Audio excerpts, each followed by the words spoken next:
Bay looks for a series win.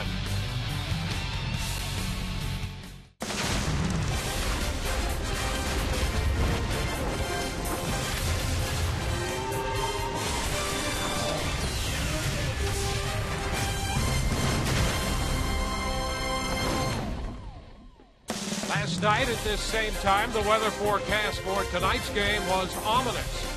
But the rain has remained offshore to the south and the east, and there will be baseball tonight, the wrap-up game of this series between the Rays and the Boston Red Sox. Hi again, everyone, and welcome to an evening of Rays baseball with Brian Anderson, Dwayne Stats. Great to have you looking in tonight as the Rays wrap up this three-game series. Well, the Rays came in number one, wanting to win a game to win the season series. They did that the first night. Not so good last night. I guess really the less said about that one, the better from the Rays' point of view. And so they'll try to win the series tonight. That notwithstanding, Ben Zobrist continues to finish strong. I mean, Ben Zobrist, you think he's loving hitting in the leadoff spot, taking it seriously? This series right here against the Boston Red Sox, Ben has been getting it done in a big way. 3 for 4 in game one. Of course, it was his opposite field double in the 8th inning that put the Rays up to stay in that game that they won, and also 2 for 5 last night's game with a double and a run driven in. And you see what he's done, 5 out of 9, a couple of doubles, 3 runs driven in on the series. The thing that you love about Ben is he's never going to take a night off. He is a full max effort guy, and he is going to play it hard all the way through the end. And so Ben Zobrist in the lineup, as you might well expect again tonight. The Rays trying to make it 2 out of 3 here at Fenway. On the hill, Jeremy Hellickson. It has been a frustrating year for Hellickson. He'll try to finish it off on a positive note, making the start tonight. Todd Callis has more.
game in the American League East this year for the Tampa Bay Rays. Just like last night, guaranteed a losing overall record for the season. Also, it guaranteed a losing record within the division. The Rays come into tonight with a mark of 36-39 against the AL East. But they look to Jeremy Hellickson to win this series and win this game tonight against Boston. And for Hellickson, kind of been a bumpy road the last couple of seasons. Here's a look at his career. 2010 just broke in. 2011, his Rookie of the Year numbers, sub-3 ERA. Then in 12, no sophomore slump, 31 starts and an ERA just above 3. Last year, he ran into trouble, had a little bit of an issue with the elbow, a 5.17 ERA. And this year, coming off the injury, some good, some bad, not always consistent. Here's his manager, Joe Madden, on his assessment of Hellickson's 2014 season. There's times, I mean, the fastball's looked as good as it's ever looked. Curveball, last time, it was hit a lot, it was up. But I still like this curve a lot. I think the changeup, when executed well, is the same really good pitch it had been. I think more than anything, it's just about him and what he's thinking and how he's going about it, how he's processing the moment, how aggressive he wants to be. It's all about that. There's that phrase "want to." I mean, and I'm not accusing him of not wanting to, but it's just about turning it up and believing in himself and trusting himself. Those kind of things, I think, are going to make the difference for him. So we'll see how Hellickson could close out the 2014 season, pitching in Fenway as a starter for the 7th time in his career. He has never suffered a loss in his career at Fenway Park. We're ready for baseball. We'll have all the action between the Rays and the Red Sox on a Thursday night right after this on Sun Sports.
We welcome you back to Boston, where the Rays and the Red Sox conclude their business for the 2014 season here tonight. And we'll take a look at the Rays lineup presented by your Southern Ford dealers, with Ben Zobrist leading off, hitting ahead of the DH David DeJesus, Evan Longoria third, James Loney the cleanup man, with Will Myers in right, Nick Franklin in second hitting sixth, Matt Joyce in there in left field, Ryan Hannigan will do the catching, and Kevin Kiermaier in center hitting ninth. And that lineup will be going up against right-hander Alan Webster, making his 11th start of the season here for the Red Sox. The third start against the Rays. He defeated them on July the 27th, 5 1/3 innings, 2 earned runs. The Rays got their revenge on August the 30th, putting 6 earned runs on him in 4 innings as he took the loss. And the first pitch of this game, presented by Pinch a Penny, is up and away. A ball and no strikes.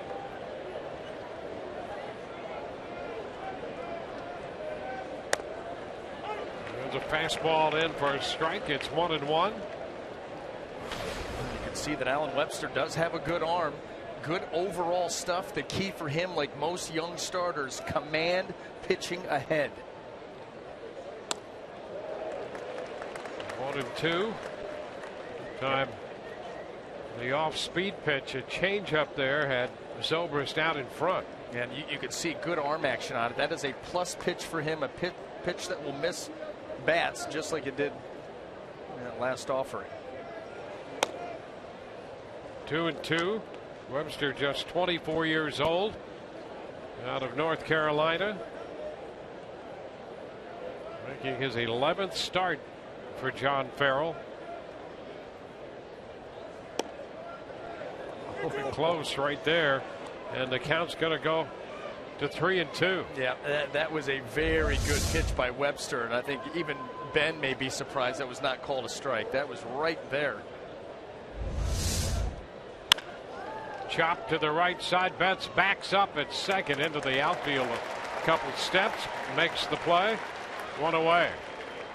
Let's take a look at the Boston defense as it lines up tonight. Brought to you by Gold and Diamond Source. In the outfield left to right, we have Bryce Brentz, Rusney Castillo, and Daniel Nava. Across the infield third to first, Garen Cicchini, Xander Bogaerts, Mookie Betts, and Alan Craig. Christian Vasquez back behind the plate. There's Cicchini out of Lake Charles, Louisiana. He made an impression last night here with his bat and his glove. You keep playing like that, you continue to get opportunities, and who knows where that'll lead. David DeJesus in the batter's box, and the first pitch is a strike from Webster.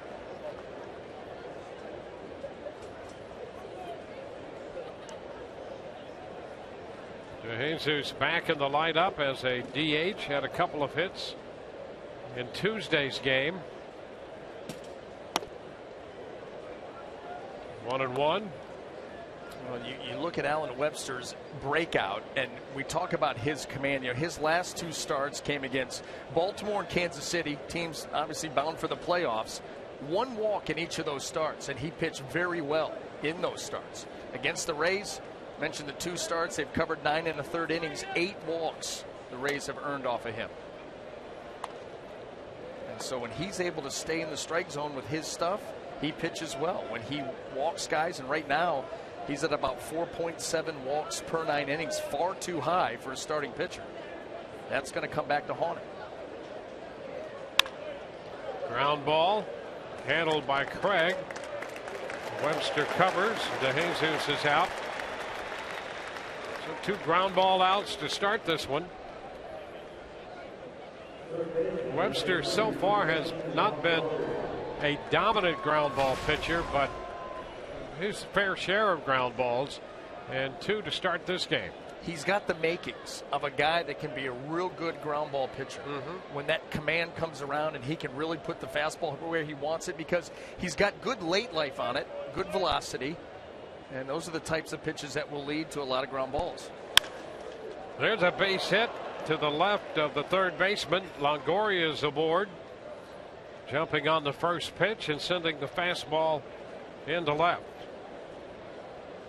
Well, and as we know, you've got to blister it to get it by Cicchini down to third. Yeah, last night was not enough evidence of that. I'm not sure what is. And he hit a fastball there sharply past Cicchini. Just out of his range. I'll tell you what, we have been impressed with a number of these young Red Sox position players. Yeah, and Mookie Betts caught our attention down at Tropicana Field and continues to play well. Well, Cicchini here. There's Betts. He's playing second base. Pedroia out. Thumb surgery. A strike to James Loney. So Betts has played second base. Good in the outfield, Betts, and that's really where they see him. It'll be interesting to see what they do with their outfield. Yeah, I mean, they've got some decisions to make. There's no doubt about that.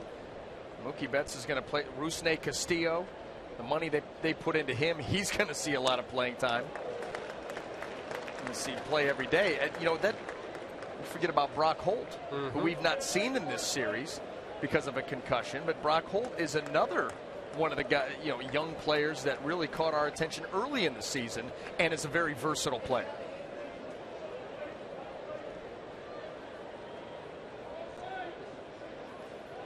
Oh, 2 the count to Loney. He shoots it toward right center. Castillo gloves it, a turn at second, and Longoria is going to hang on there. First and second. So a couple of 2-out hits here for the Rays off Webster.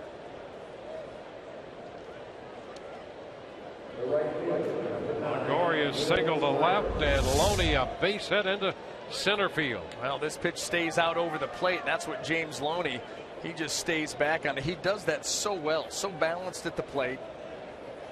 And a couple of 2-outs hit here for the Rays. Alan Webster not able to close this inning out quite yet.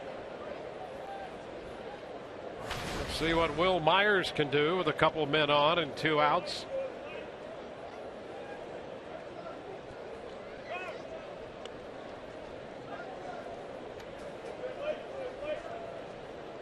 Myers doubled in a run his first time up last night.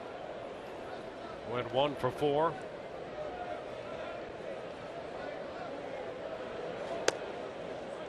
Pitch is off the plate. 2 quick outs, and then just as quickly 2 hits. 2 on, 2 out.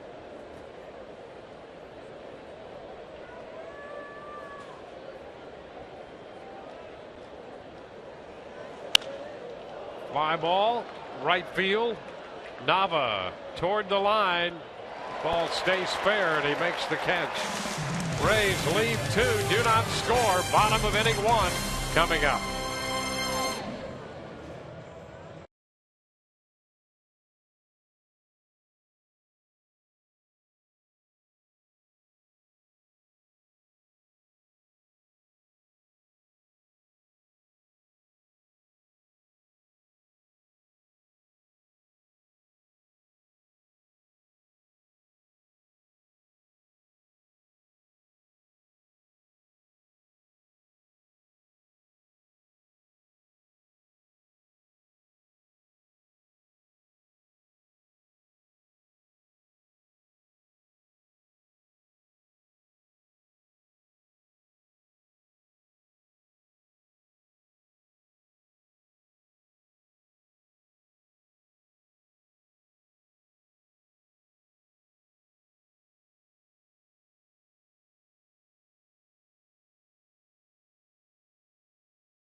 Rays and the Red Sox. And tonight's lineup for Boston, presented by your Southern Ford dealers. Mookie Betts leads off, followed by Xander Bogaerts, and then Daniel Nava. Yoenis Cespedes the DH. Alan Craig at first. Aaron Cicchini hits 6th. Rusney Castillo in center. Bryce Prince hits 8th, playing left. Christian Vasquez will do the catching again, hitting 9th. Taking the mound tonight for the Tampa Bay Rays, right-hander Jeremy Hellickson making his 13th start of the season and looking to go out of the 2014 season with an exclamation point. He's pitched well at Fenway Park, a 3-0 career record here. That's in 7 games, 6 of them starts. But it's been an up and down year for Jeremy, and nothing would do more for him and more for his mind than a solid performance here tonight. First man he faces is Mookie Betts at 285. A couple of hits in this series and a run batted in.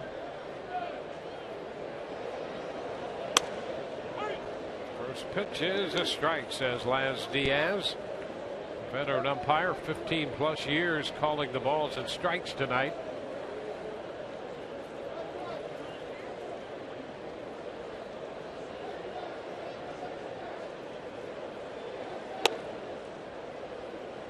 One and one.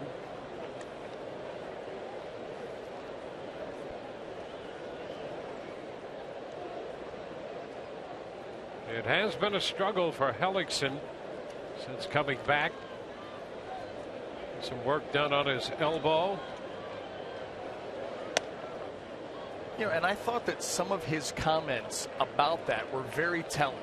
You know, coming back off of elbow surgery, you never want to have surgery in the first place, elbow, shoulder, whatever it may be, but coming off the elbow surgery, you know, he was talking about some days he feels good, some days he doesn't feel so good, takes him longer to get loose, some days he's more stiff than others, doesn't recover as quickly as he has in the past, and I think that's to be expected, but that is scary for a pitcher when things don't feel like they used to, and you wonder how much of that is playing in his mind.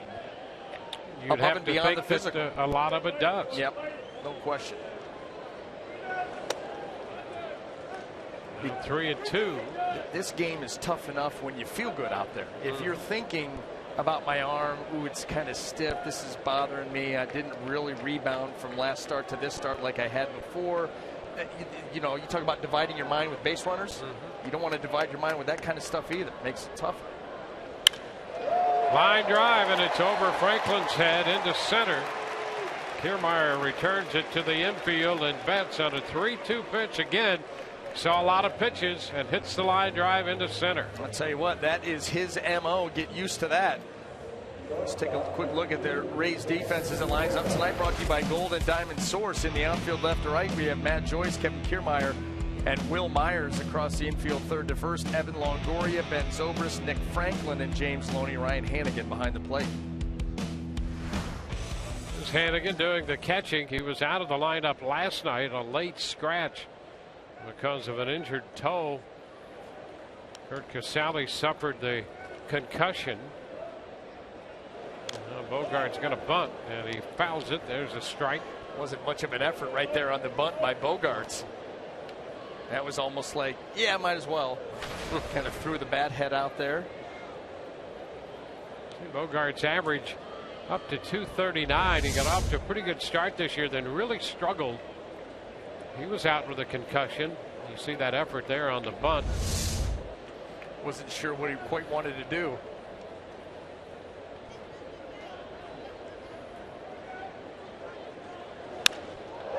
Down the line and hooking foul. Pretty good distance on that one. You know, it's remarkable in this day and age, the number of concussions. You know, Brock Holt's out with concussion right now. Bogarts, Kurt Casale the other night. I can't remember having a concussion diagnosed on any team that I played with. No, you know what it was? The diagnosis was, well, he got his bell rung. That's right. And in a day or two, he was back in there, whether he needed to be or not.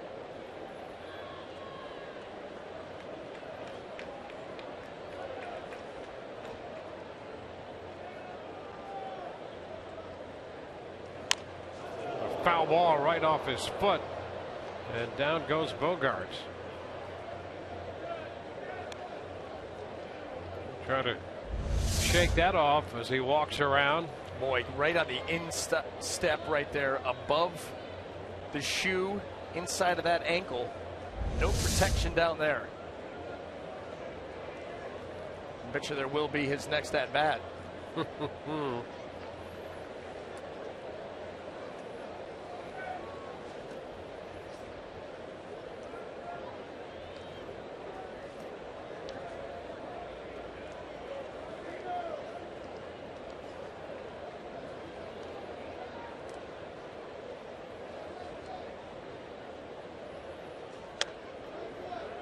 And around the feet there with that pitch, and it's a ball and 2-strike count.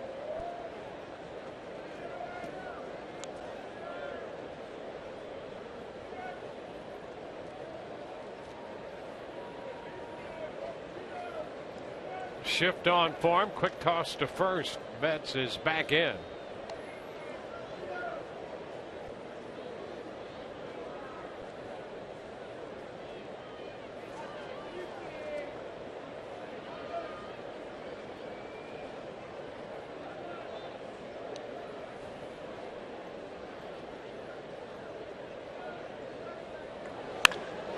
Shot to left. That ball's headed for the wall. Joyce plays the carom. They're going to hold Bogaerts to a single. Over to third goes Metz. So it's first and third. You know, Jeremy did good work to get up in the count 0-2. And then just throws a pitch right out over the plate. I mean, that right out over there, a much too hittable pitch in the count that he was in and the trouble that he had Bogaerts in. And you can see that ball just gets rifled off the wall. Instant chance here for Boston. You know, there's been a lot of discussion about the issues Hellickson has had, but time and time again it really comes out to command. And there's a pitch. He's ahead in the count and way too good over the plate, as you referenced, for the count. Yep. And sometimes he has the double whammy. The command has suffered, so his pitch selection, you know, and sequencing really has reared its head. Here's Nava. The pitch is a strike. Because he has the same stuff as when he won the Rookie of the Year and had the 3.10 earned run average the following year. Went 2.95 and 3.10 in back-to-back seasons with the fastball, curveball, changeup. That's the combination that worked then. It could still work now.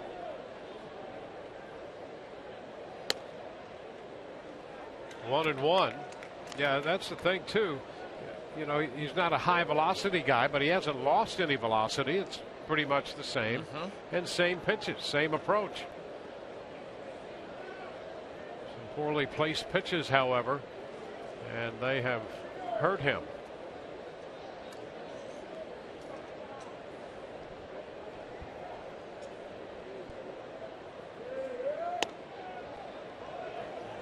Close right there. Goes for ball 2. Saw one of those in the top half from Webster down there. So the fastball down and away from the lefties. It could be just down, not being called by Laz Diaz here in the early going. That's not going to benefit either pitcher.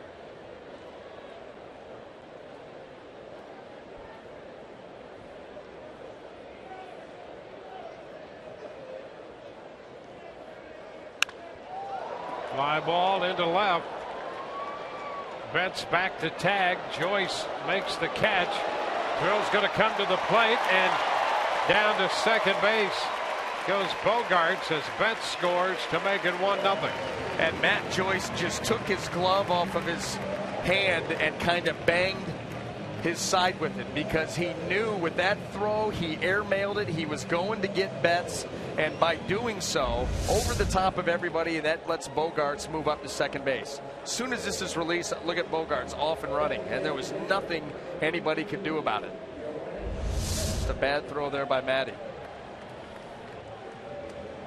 And see, you know, he's not happy with himself at all.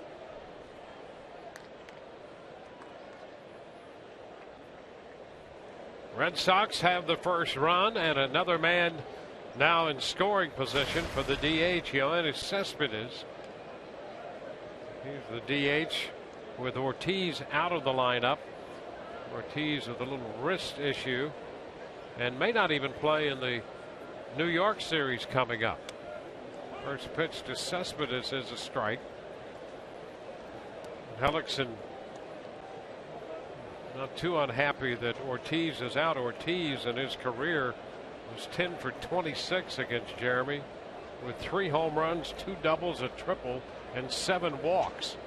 So good to have that guy out of the lineup. It's an on base of over 500 and lots of slug. Yep. Line drive, base hit into left. Bogaerts will be stopped at third. First and third with one out. Suspend is a base hit. Yep. And you know what? They had the shift pulled around on them, had the three infielders on the left side, and that's how sharply that ball was hit. You could barely get guys out of their stance before it got to the outfield grass.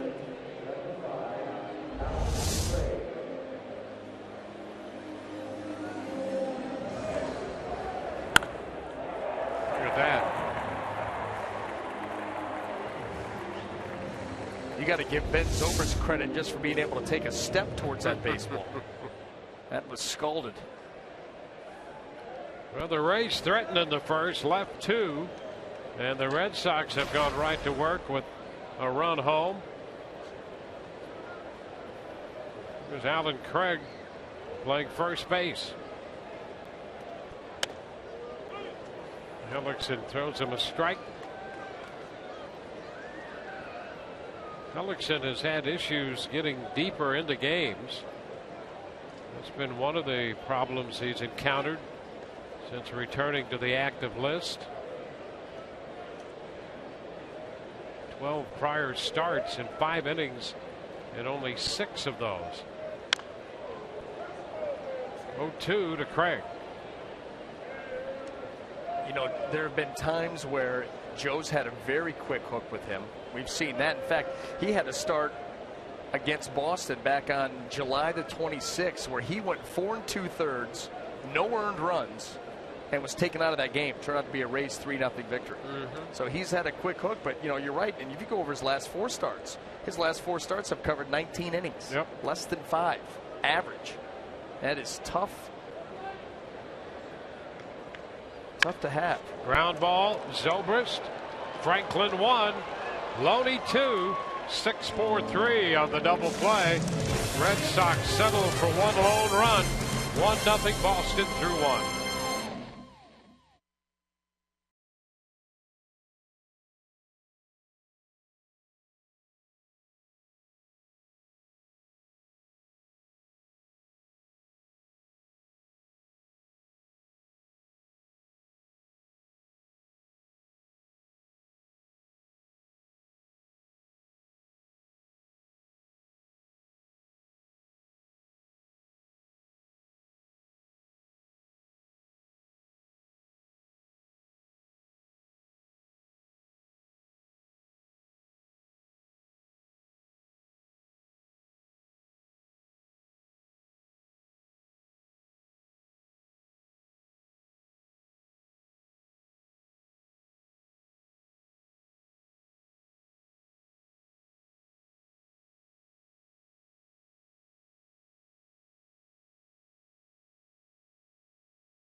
Tampa Bay Rays baseball on Sun Sports, brought to you by Toyota. Let's go places. By Checkers. Checkers has 3 favorites in one box. The $2 shrimp and chicken bites and fries box, only at Checkers. By Nissan. Choose Nissan today for great offers on our most exciting lineup ever. Shop ChooseNissan.com. And by Bert Smith Volkswagen. Tampa Bay's home of driving excitement. Visit BertSmithVW.com.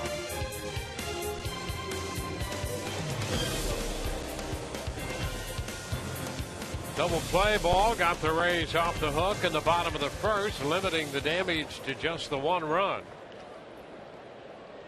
And Nick Franklin set the lead off the second for the Rays. Franklin, Matt Joyce, and Ryan Hannigan due up against Alan Webster. Pitch is a strike. That was a huge double play. Yeah, the last thing that the Rays need coming off of last night's stinker of a performance is to fall behind in the first inning 2-3 runs. One bad enough, and there was a lot of loud contact, and fortunate it is just the one.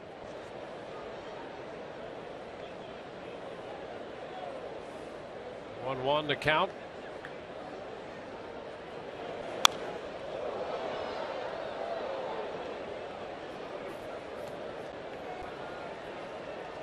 Franklin 7 of 19 in a Rays uniform in the 7 games he has played.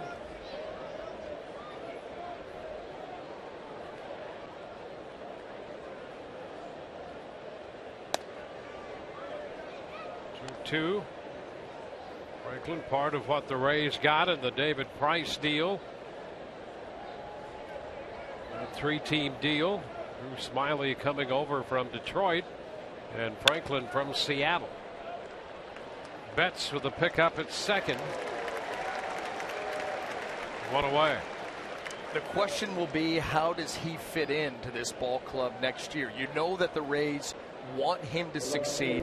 They want to have him on the big league roster because of his versatility in the field, at the plate, switch hitter. Well, you can see him play in a lot of spots, but you could also see the possibility that he could see a lot of action at second base. That's the one spot on this Rays team forecasting into next year where you have some maneuverability. You're locked in at short, you're locked in at third, you're locked in at first. Second base, you can play with a little bit. And he could be a second baseman that could provide a little pop with that position. Well, that will be that is the offseason goal of Joe Madden. How do we get some offense? Joey's out. First base unassisted. Alan Craig on the play. 5 outs recorded by Webster and 4 on ground balls. He's out of the Dodgers system, Webster, and when he was over there, Chuck Krim, the former right-hander, pitched quite a few years in the big leagues and has been in the Dodgers system, their bullpen coach, and he really was impressed with Webster's sinker. And this is, I think, what if the Dodgers had kept him, they envisioned a guy with a good arm who could throw a lot of ground balls.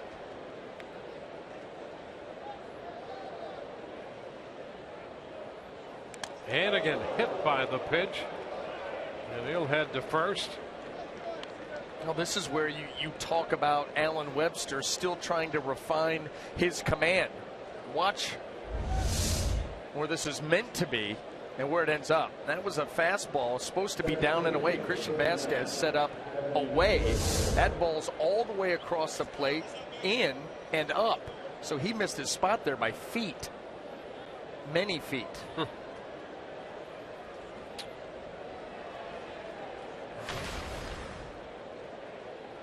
Now Kevin Kiermaier.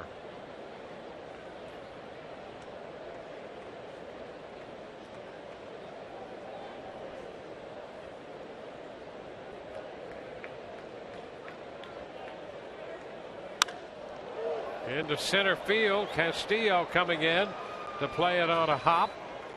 So Kiermaier with a base hit. And again, with 2 men out, the Rays put 2 men on.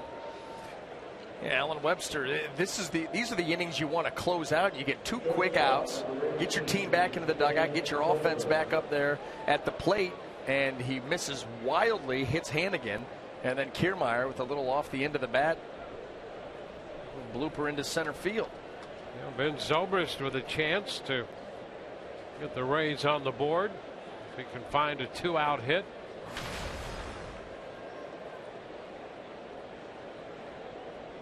And grounded to Betts at second in the first inning after extending the count to 3-2.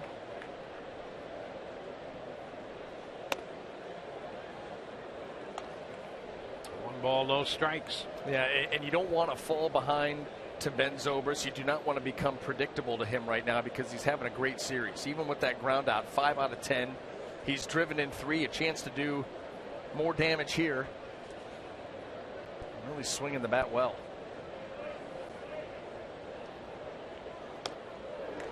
And he has been out in front. Threw him a change up the first time around. Got him on strike one on the change this time.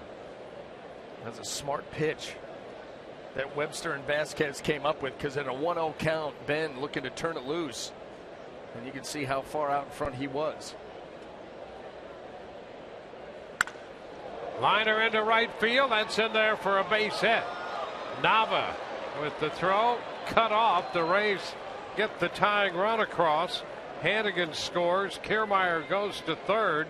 And Ben Zobrist, another base hit in this series, ties the game at 1. 6 of 11 and now 4 runs driven in. He missed badly on the changeup, and Webster's going to come right back with a fastball, and Ben just goes down and gets it. Again, missed location. Trying to go down and away. That ball ends up down and in, and it gets shot out into right field, and the Rays, with 2 outs, this time able to break through.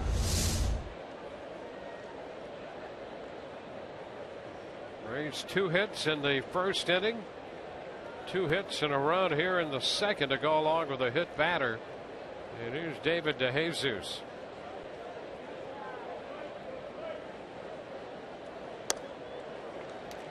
Cut and a miss, strike one.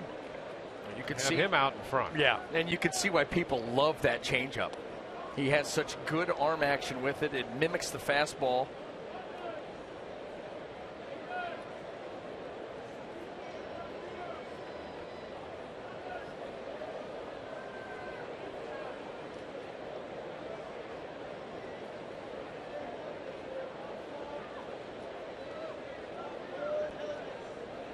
Goes a man off first. Throw down is not in time. Throw skipped in, and a nice little bit of glove work there around second base to get the tag on the runner, but Zobrist is safely in. Boy, there was so much going on that play. It wasn't an easy pitch for Vasquez to handle. It wasn't an easy throw to handle out to second base. Well, look at that. Perfect pick, up and throw. Ooh, they may have gotten him. Well, they may have gotten him. John Farrell wants him to take another look. Right here on the back. The back, yep, that hand's not there yet. So that's exactly what they're going to do. Well, that's some nice work there at second base. Boy, both of them. The pick by Vasquez, the pick out there by Bogaerts. Well, and you knew that Ben was going to go the first opportunity that he could get, because he needs to get another stolen base to get into double digits and keep a pretty impressive streak going, which is double digits in home runs and stolen bases for 6 straight seasons. So we've got a challenge here on this ruling. And you have to think, based on what we've seen so far, that the odds aren't in the Rays' favor. No, I'd be shocked if they came back and said call stands and there was no clear and convincing evidence. Certainly looked like he got tagged on the back. Jeff Nelson about to remove the headsets there. He's out there along with Laz Diaz. Nelson, the crew chief, and he was hit on the call, and he is out at second base. And the Rays lose the base runner. They'll settle for 1 run in this inning. Zobrist ties it with an RBI single, then caught stealing. They've overturned it. 1-1 ball game.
from Boston.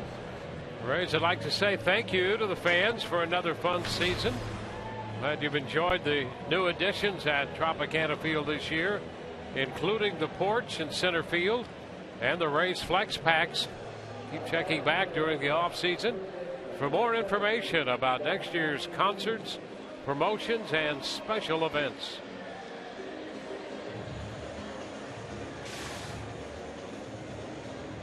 Rays fans right here at Fenway. Is that a camera on a stick? Yeah, a little photo op there. Didn't know you could bring that in here. Sneak that by security. Documenting an event. Cicchini takes the first pitch. That's in there for a strike.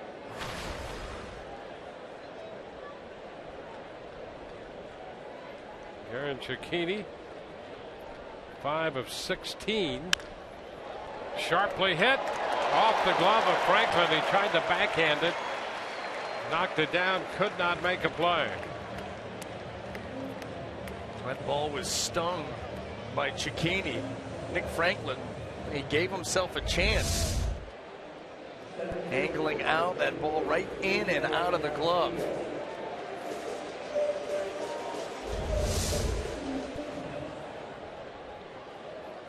He's had a couple of tough chances in this series where he's not been able to keep that ball in the glove long enough to make a play.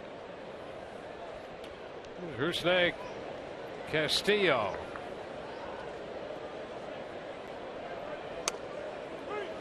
Which is a strike. Castillo signed in August, 7-year deal. He was a star in Cuba. He'll go to the Arizona Fall League and to Puerto Rico to play this winter. Red Sox trying to get him as many at bats as they can before spring training next year.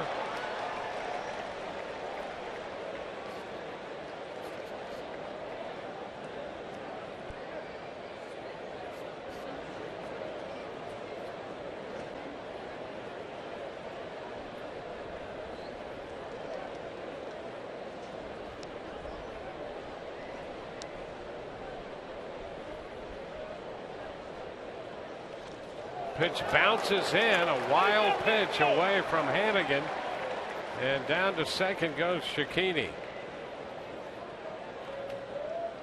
The 8th wild pitch of the year, and this is 13th start thrown by Hellickson.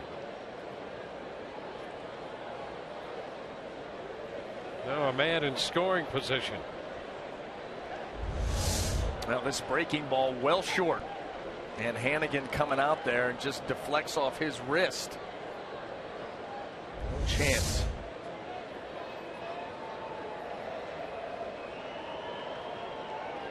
A 1-2 count to Castillo.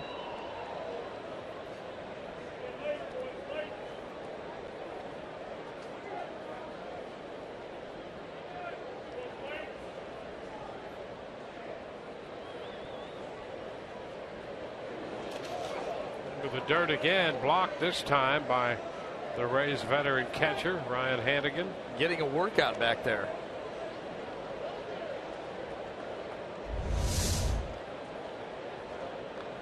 Went right into the dirt. That went off. Looked like it went right off the heel. Yep, in the hands and then off the mask. Using every available body part to keep that ball in front.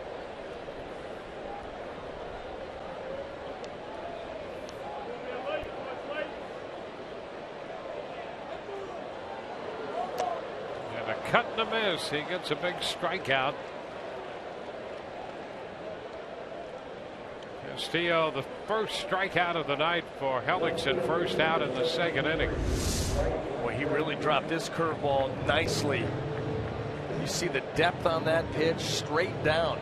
And that's the thing, when Jeremy stays back and over the rubber long enough and really gets the hand out in front before he rips through that curveball, he can get a lot of depth and tight spin.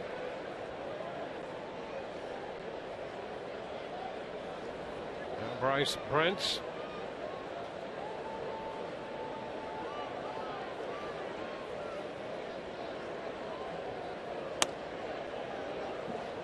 Ball one. Seeing a lot of the Red Sox youngsters. Their lineup filled with rookies last night. BA, the same thing tonight. Yeah, and when you talk about the pitchers, include the DH, 7 of the 10 the last 2 nights have been rookies. How about that? Chopped down to third. Tough play on the scoop. Throw to first in time. Cicchini remains at second. Brents is out. Third to first on a nice play. Well, they have had 19 rookies play this year for the Red Sox. That play right there by Evan Longoria, not to get off topic, is a lot more difficult than it looks. When it's this far away from you, that kind of that in-between hop, you glove it to the side, then you got to throw on the run. He throws a perfect strike over to James Loney. Well, listen, we've been talking about it this whole series. Both of these teams now looking to the future. What can you do in 2015? And Boston's got a lot of holes to fill, but I'll tell you something, they've got a lot of young, impressive talent we're seeing. Yep. Vasquez, who's at the plate right now, has impressed behind the plate. Yeah. Hitting .220. He's played a little over 50 games for him.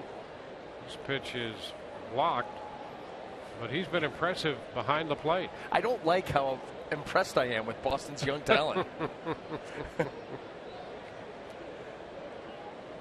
They do have some guys that are getting opportunities, and at least in a couple of games that we've seen them are making the most of them. Cicchini has stood out. Brock Holt stood out earlier in the year. He's become a mainstay. Love the Mookie Betts. You know, you brought that up about how many at-bats that he's had with 2 strikes. And how well he's hitting over 300 with 2 strikes. Absolutely. Had another one tonight. Yep. The strike, it's 1-1. For a team that sees the most pitches in baseball, he's leading the charge up there at, you know, almost 4.4 per at bat. And I'm going to tell you something. It's impressive when a guy is not afraid to hit with 2 strikes. It's even more impressive when he's young. He's on deck right now. 2 outs. A man at second. Vasquez, the hitter. And he just missed there. That ball down tonight is not going to be called. And I'm going to tell you something. You think about the sinker of Webster. He wants the ball down called. Jeremy Hellickson, he doesn't have a huge sinker, but he's also not a guy that can pitch up in the zone. They both need the ball down to be called, or you're going to see some runs scored. Well, that pitch tough for a right-handed hitter, and where Laz Diaz is in that slot, kind of tough for him as well to call a strike. That pitch was right there on the corner at the knees. There's a cut and a miss by Vasquez. 2-2. You know, that was the theory when the Braves had all those great pitchers led by Maddox and Glavine. A right-handed hitter, they'd work that count and that corner over. They get a call on the corner and then go a little bit more outside. See how far out they could go. A lot of times they could go. Full count. Never forget the strike zone in the playoffs. Was that 97 with Eric Gregg behind the plate? Yep. And I mean, they were getting. Called a strike. Oh my goodness! Yep. Enrico Palazzo all over again, just firing strikes out left and right. Yeah, he got a little rhythm going, calling strikes, and there were strikes all night. Pitch fouled back. Close pitch there. Vasquez fouling it, taking a cut at it just in case. You know, all these young players, you have to go back to 1926 to find a year when they had more rookies play than they have this year, the Red Sox. They had 21 rookies in 1926 play, 19 this year.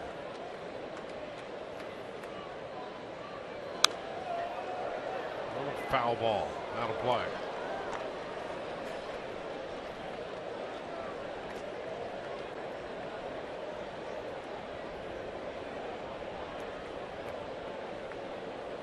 Red Sox with a first inning run. The Rays got one in the second. Now the Red Sox with Cicchini on second base, 2 outs in their half of the second inning.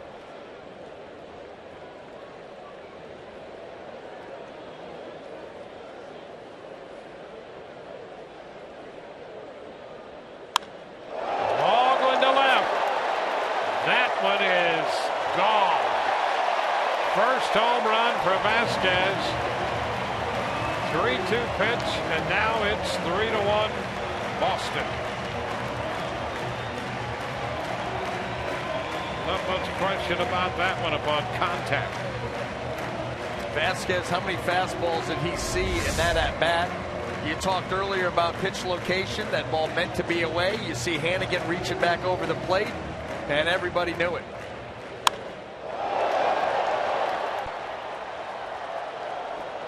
Vasquez connected for his first home run. First big league home run. Gives Boston a 2-run lead, and now we'll go to the top of the order for Mookie Betts.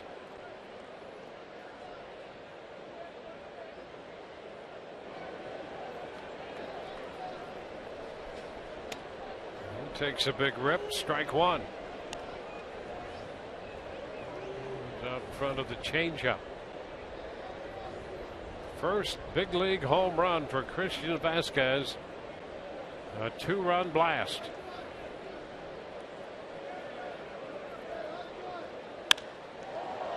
Up the right side. That ball is going to be foul, slicing into the stands. You don't have to hit it all that well if you can keep it fair up that side. As we discussed last night, it's 3-0-2 to the pesky pole. And then about every foot, you gain a couple of feet. That's right. I mean, it goes out quick, but deep in a hurry. Yes, it does. Looks like that pole used a cleaning.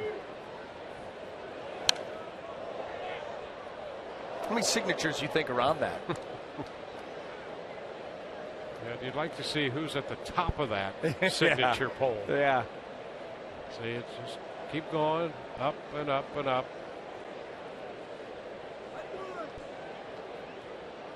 Starts to thin out.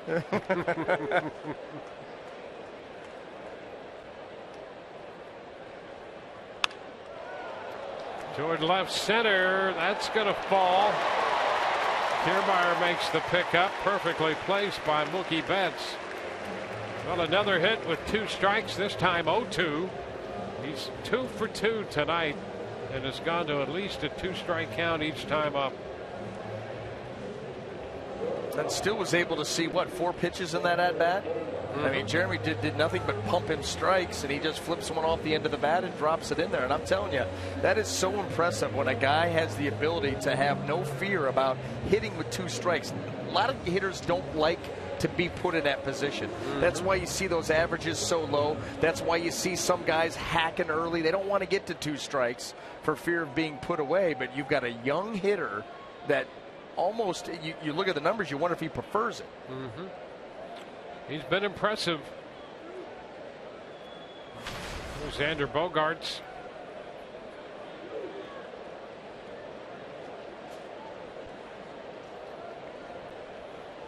Over to first. Betts is back in.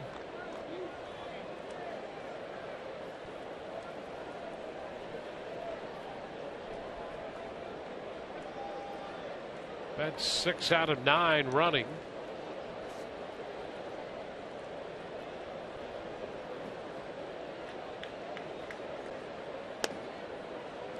Low.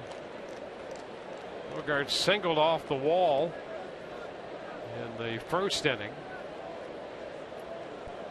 Bogaerts out of Aruba. Red Sox signed Xander Bogaerts and his twin brother Jer Bogaerts at the same time. And when Theo Epstein left here, he wound up, they made a deal there, the Cubs and the Red Sox, and part of that was that his twin brother wound up with the Cubs. He split them up. Yeah. And the Cubs subsequently released him. He's now an agent. Should be his brother's agent. Yeah, we need to get some Todd Callis doing some digging on that. Yeah. What an interesting story. Oh, time out. Where did you get all the information on that story? Well, research? Yeah, research. Yeah. A little bit outside. It's now 2-1.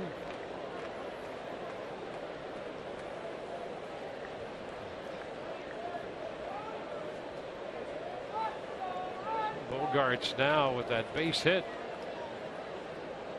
His first time up, moving that average up to 240. 2-2.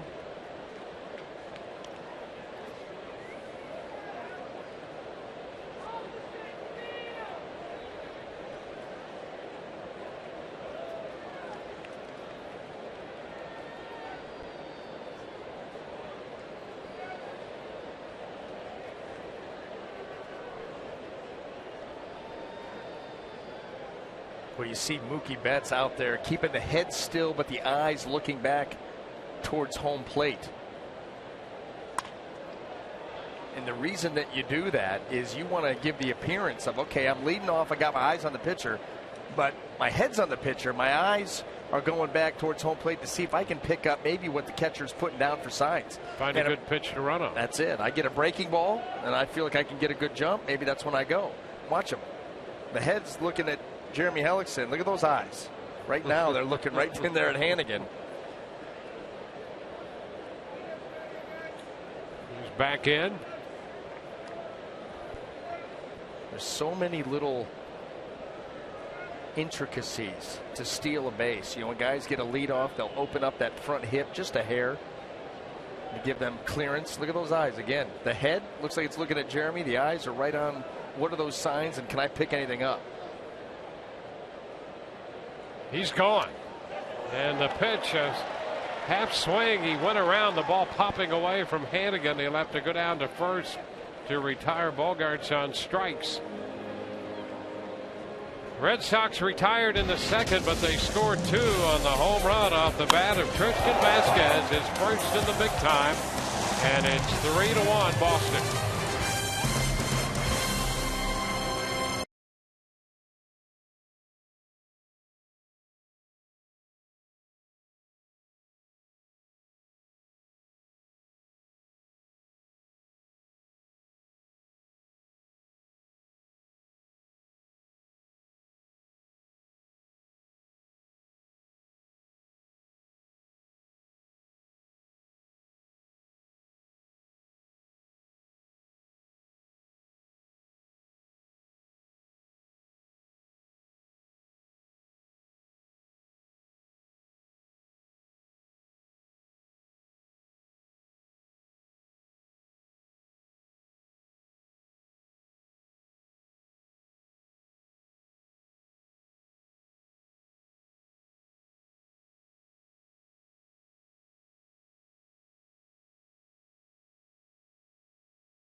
Photo using hashtag #SunSportsFanPhoto for a chance to have it shown in an upcoming game broadcast brought to you by AT&T.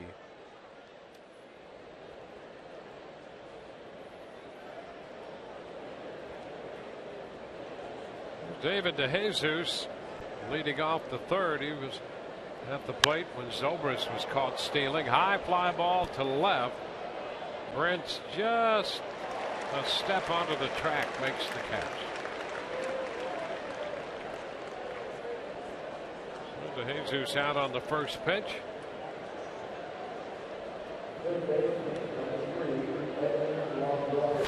Longoria.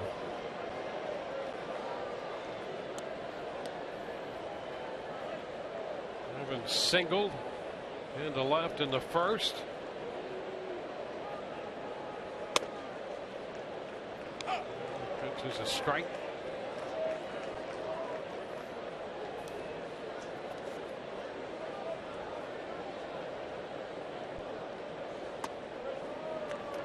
And strike two.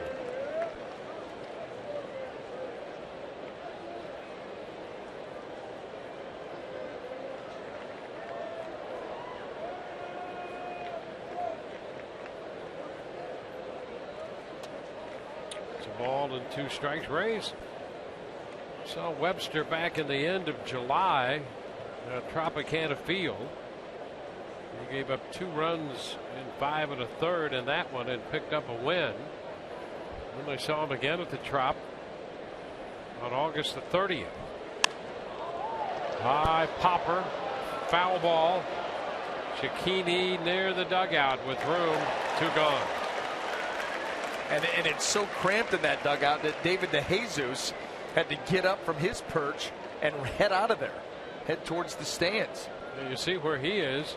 He's located at one of the entrances. I'm going to tell you something right now. Old ballpark, okay, cramped accommodations where you go over to the clubhouse or whether it be the dugout. Yep. September call-ups, you have no room and you have no chance. You have guys dressing in the shower, the bathroom stalls, the whole 9 yards.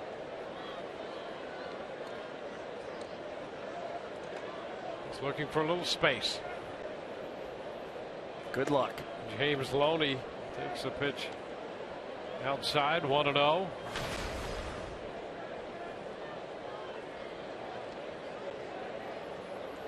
Loney had a base hit his first time up there to get his average back to 290. This one deflected by the pitcher Webster, and he's out. On the ground ball up the middle. 1, 2, 3, go the Rays.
Brought to you by Frost Brewed Coors Light. Well, the Rays have had their consecutive winning season streak come to an end now.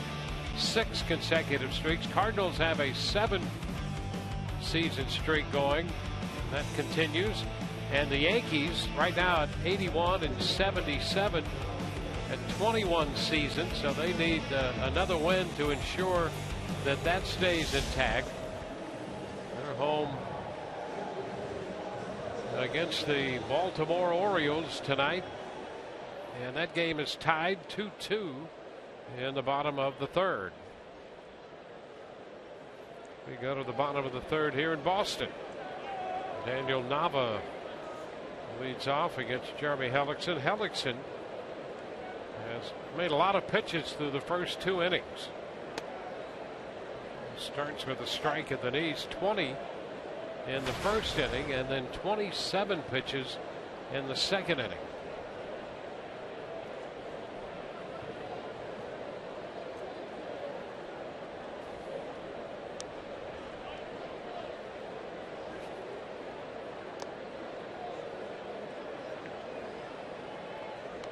One ball, one strike.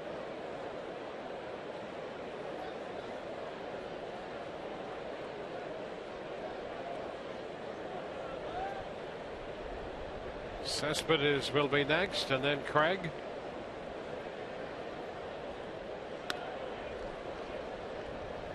Strike 2. Curveball found the zone.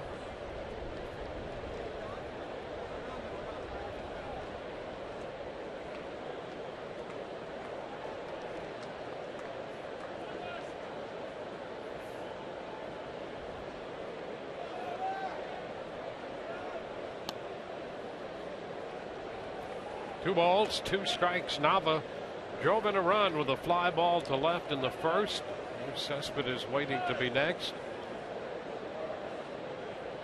Nava working on a 9-game hitting streak here in the closing days of this season.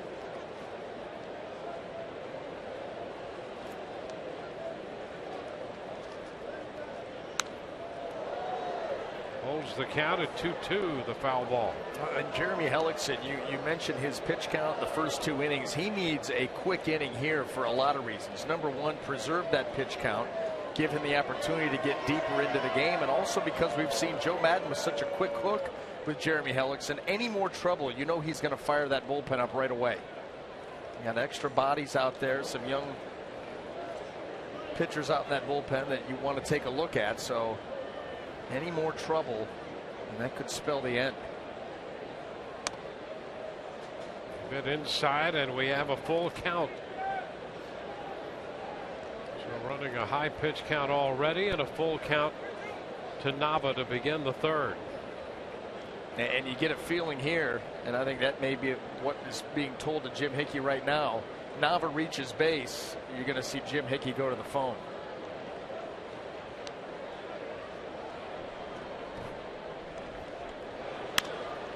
Ground ball down to Loney. He'll make the play unassisted. So that's the first out.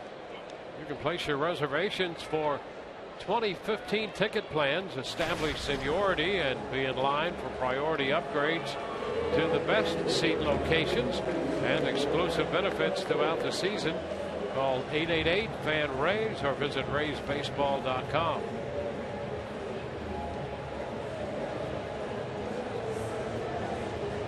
Cespedes.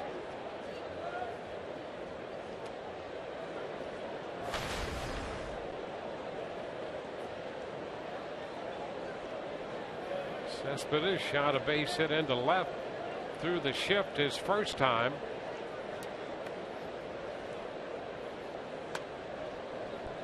It's too close to him.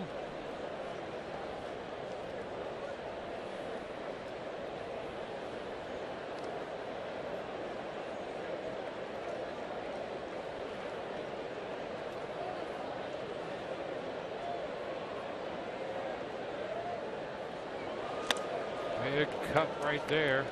Patented swing by Cespedes as he missed the changeup.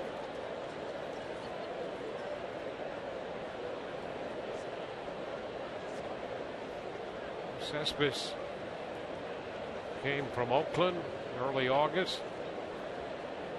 Cespedes, he has driven in, not quite, but about almost 20% of their runs since becoming a member of the Red Sox. Base hit the other way to the open right side with the shift on. One out single. He is 2 for 2. What did you see? Cespedes let that ball travel before finally exploding on it. He had the right side of the Rays infield was wide open for him, and just watch him sit back, and then boom, hammer that ball to the right side. That was on purpose.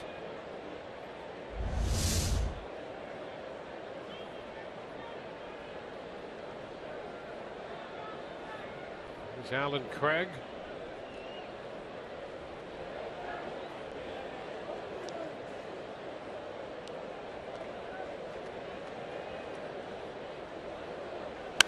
Runner goes, and the pitch hit in the hole on the left side of the infield.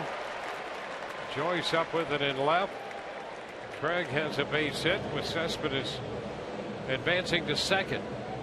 And that Rays bullpen has been scrambled. Yep. Get some action up, and Jim Hickey's going to go to the mound and give the bullpen a little more time. Steve Geltz up.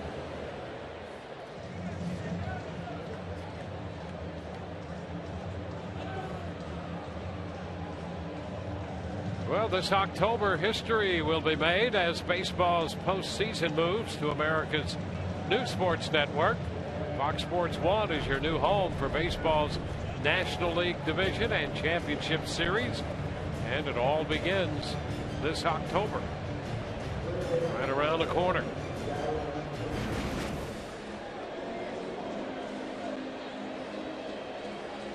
Hellickson in a bit of a spot here. He's given up 8 hits in 2 1/3 innings, 3 runs.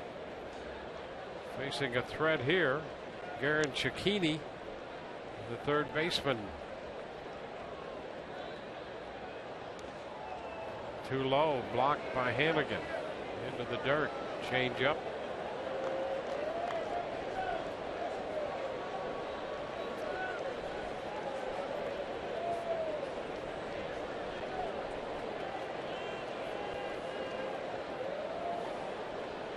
Nineteenth game of the year played between these two teams. The Rays have won 10 and lost 8. They've gone 3-5 here at Fenway, and the first 2 wins were that doubleheader the Rays swept here. Pitch outside, 2-0.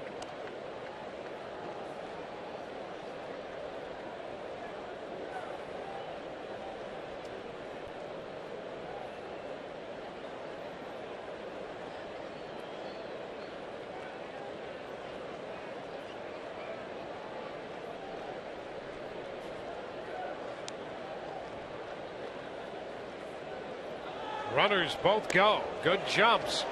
Double steal. Wow. Easy.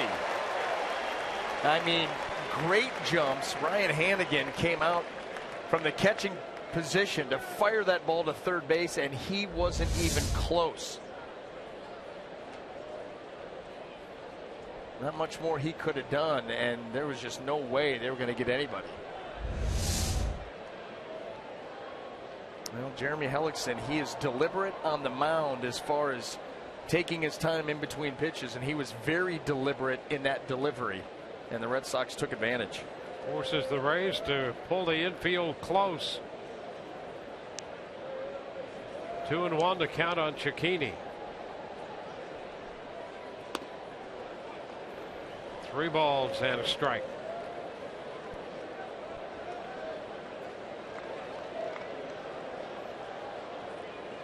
Castillo on deck.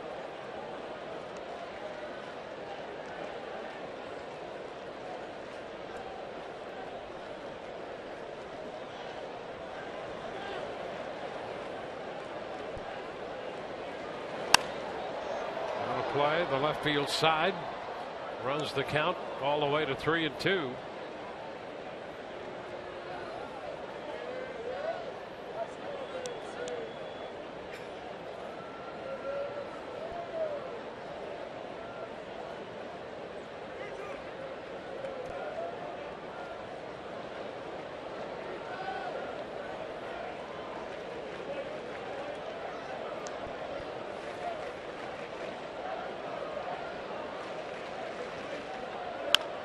Ground ball.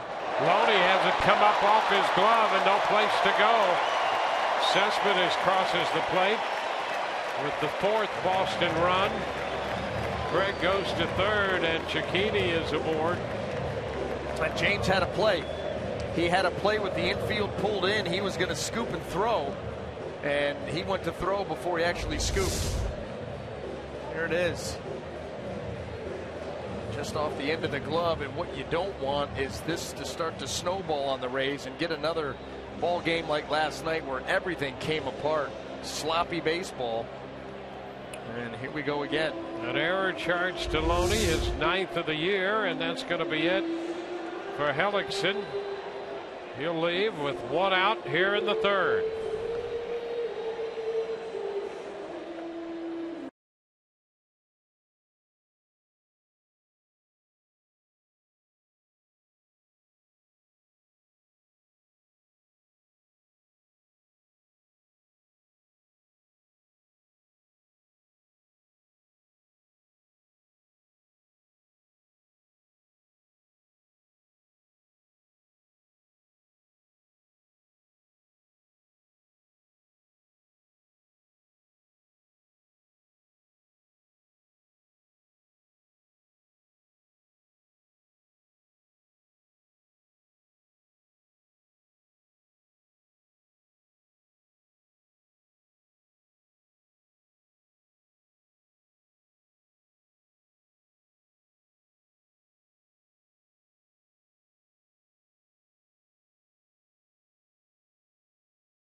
Greg here at Fenway Park.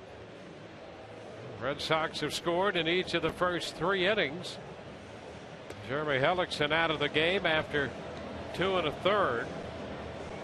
And he leaves with 2 men on base. He's given up 4 runs to this point. The ground ball by Cicchini. He reaches on the error by Loney.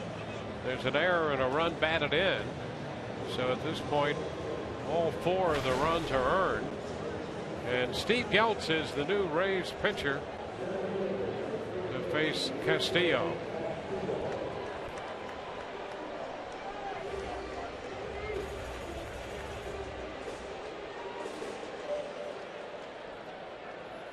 Castillo struck out on a breaking ball from Hellickson in the 2nd. Geltz pitched 2/3 of an inning last night. And the first pitch hammered high and deep and out of here. First pitch fastball. And Castillo hits his first home run for the Red Sox. A couple of firsts in this Boston lineup tonight. Castillo unloads. Well, you know what? You've got 2 teams obviously out of it, down at 4th and 5th in the division. But the Red Sox team, an excitable team. We talked about the last 2 nights, 7 of the 10 starters. You count the DH and the pitcher were rookies, and they're playing exciting baseball. Stuck it to the Rays last night. Really was an ugly ball game, maybe the ugliest of the year, and have not taken their foot off the gas pedal and are pounding them again. Bryce Prince takes the pitch for a ball. Well, on that blast by Castillo, it's now 7-1. 6 runs charged to Hellickson, 5 earned. Vasquez hit his first big league home run in the 2nd inning. Castillo collects number 1 in the 3rd.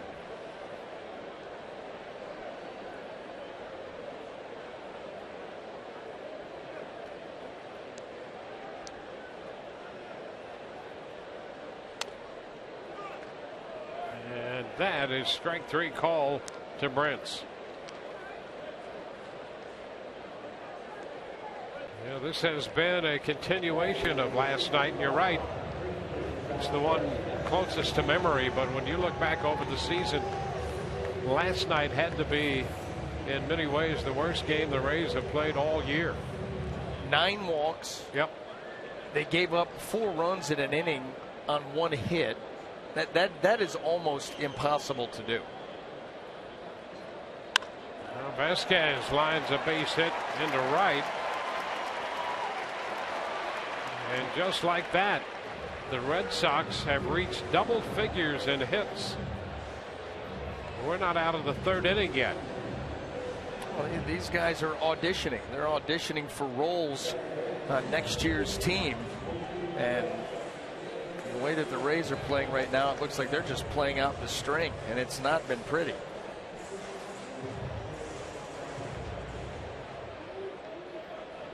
Top of the order, Mookie Betts. Betts hitting for the 3rd time in this game.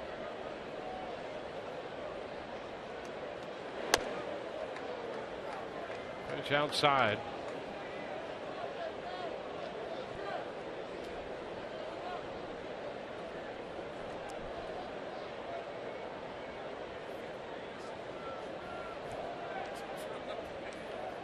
Betts hitting .293 right now. The strike, it's 1-1.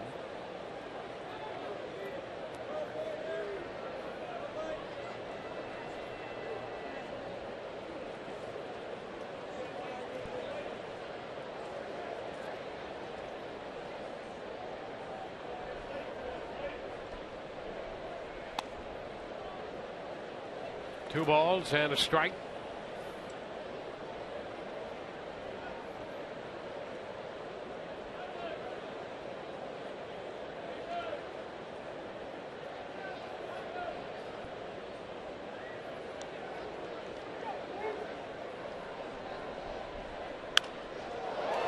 Fly ball center field for Kevin Kiermaier.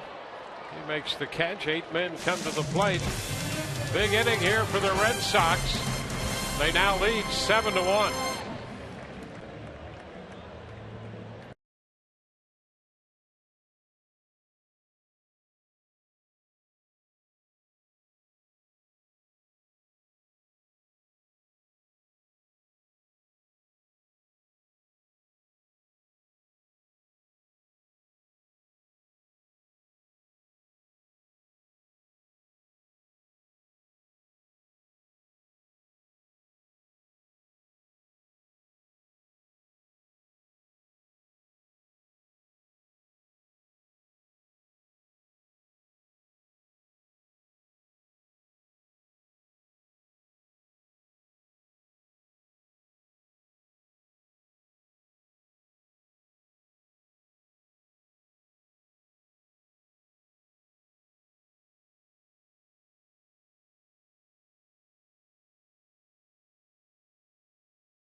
.14 for the 2013 AL Rookie of the Year, Will Myers. And in a pretty frank conversation during this series, Will admitted the joy of the game just hasn't quite been there this season. You can't fake having fun when you're going up for 4 and every day. So it's just one of those things. You can't pretend like you're having fun, and you can't pretend to be confident when you're just not. You have to be honest with yourself, and that's why I'm telling you that I'm excited for this offseason to get back to work and prepare for next year. He also admitted, guys, that he didn't work as hard going into this season. Felt like he had to prove himself last year in spring training and felt like that wasn't quite the same thought going into 2014. So hopefully he gets back to that thinking of 13 when he gets ready for next season. Yeah, you hope that that's a learning experience. Myers takes a strike here in the 4th inning. I mean, this is the major leagues, and you got to work hard all the time. Yeah. What did you say in the open about last night's game? The less said, the better. Yeah, probably the same thing for me on that topic. Because I'm with you. You know, you come into a big league season. I don't care if you're an established vet superstar. You come in and there should never be a spring training taken off. Yeah. And you know what? The way that the Rays came out of the gate, he probably wasn't the only one. Mm-hmm. You know, they were told all up to spring training, the lead up, how great they were and how they were going to be a World Series favorite type of team. And you know, maybe the work wasn't put in, and maybe it wasn't just Will Myers, because they certainly didn't perform coming out of the gate, put themselves in a huge hole, and never could recover. If you think about this, and we've both been around this game a long time, the really great ones that stay great work hard. And we've both seen players with tons of talent, and for a couple of years, maybe they're pretty good. They don't stay that way just on talent alone. You've got to take that talent and work hard with that, because number one, there's somebody trying to take your job, and there's somebody on the other team trying to keep you from doing your job. That's head to head. So you better work hard in combination with that ability. There's no question about it. Just think of the draft every year. How many rounds are there? I don't know, they go on forever. Yeah. The influx of talent that moves into the game every year. You know, what is it? Close to 1,000 players? Yep. 900, 800 in that range. Franklin lifts one into center. Castillo makes the catch. Well, here's the deal. They don't create new teams every year. So if 1,000 come in, 1,000 go out. And there's constant push, and just getting to the big leagues isn't good enough, or winning Rookie of the Year. Yep. You know what I mean? I mean, think about it. There's been Rookies of the Year that 2 years later you don't know who they are anymore. Mm-hmm. It's just off the map. You got to continue to stay hungry, to work hard, and hopefully that is something that Will Myers, obviously in admitting, you know, he's recognized that, and now go do something about it and never let it happen again. Yeah, when you talk about the mental side of the game, that's a big part of it. You know, the mental side of the game is not standing around figuring things out. You need to figure things out. But the mental side of this game is having enough discipline and the mental capacity to work hard and make yourself better every year. And that's a dividing factor between success and no success. The base hit the other way against the shift for Joyce, a 2-out single. Makes a turn and holds right there. And next time, just keep that to yourself and just do something about it next year. Don't tell anybody that. We know that he's Mr. Honest, and you know, if you listen, you ask Will Myers a question, he's going to give you the answer. Yeah. But that one, you might want to hold on to that one. Yeah. Yeah, you're right. Well, here's the deal. It's a battle out there. Oh, yeah. And you'd better recognize it. Well, he does. Now. You're on the ropes. There's Ryan Hannigan. Pitches a strike at the knees. He was hit by a pitch his first time and has scored the lone run of the game for the Rays. That's what we need to do. We need to come up with a graphic for every Will Myers interview, because it's just Will Myers unfiltered. Mm-hmm. Absolutely right. Still need to get a sponsorship for you and the umpires. There's a ground ball, base hit. So Joyce advances to second. Oh, we've got a long winter to think about all of these things. I'm excited for my exit interview. Sunday afternoon with you. Yeah, the exit will be, where'd he go? You'll be sitting at home on your deck. By the time you guys get to the airport. Oh, before then. Before we say so long, everybody. And BA's on his deck. No, it probably won't be that quick because, like I said, I got to sit down with you and go over the season. Yeah, that's right. We'll do that on the flight to Cleveland tonight. Get a head start. Yeah. There's Kevin Kiermaier. It's a strike at the knees. Rays trying another 2-out rally here. Yeah. Well, they've put men on base in 3 of the 4 innings with 2 outs.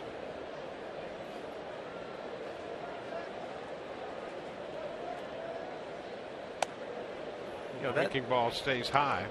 That'll drive a pitcher crazy. And a pitching coach and manager. Yeah. I mean, finish the inning. You know, it's going to happen from time to time. That's the nature of the game. 3 of the first 4 innings, 2 quick outs, and then all of a sudden you're in the stretch pitching for your life, trying to keep the other team off the scoreboard. Yep. You do see that a little more often with young pitchers.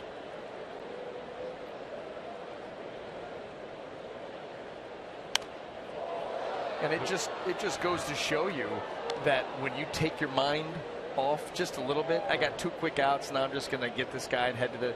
Yeah. If you don't lock it in every pitch. Yep, that's right. Yep, no time off. Pitch to pitch.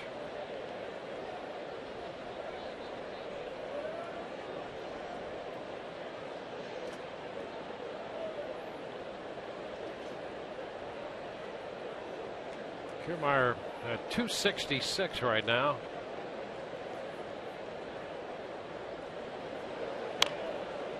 Foul ball. Kiermaier has made his presence felt. He got an opportunity to play and has taken advantage of it. Plays hard, still things to work on, and you'd love to see him be able to continue to develop his ability and just see how good he could be. Yeah, because the effort is there, the athletic ability is there. We've seen him swing the bat with authority. We've seen the speed and the jumps on the base paths and in the outfield. But with that, we've seen some interesting routes. Yes. We've seen some interesting throws.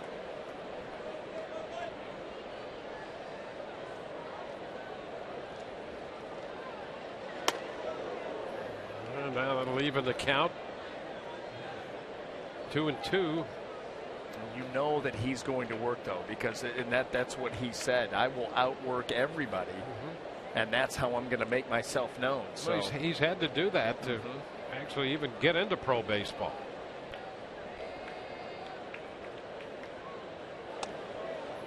The count is full. 3-2.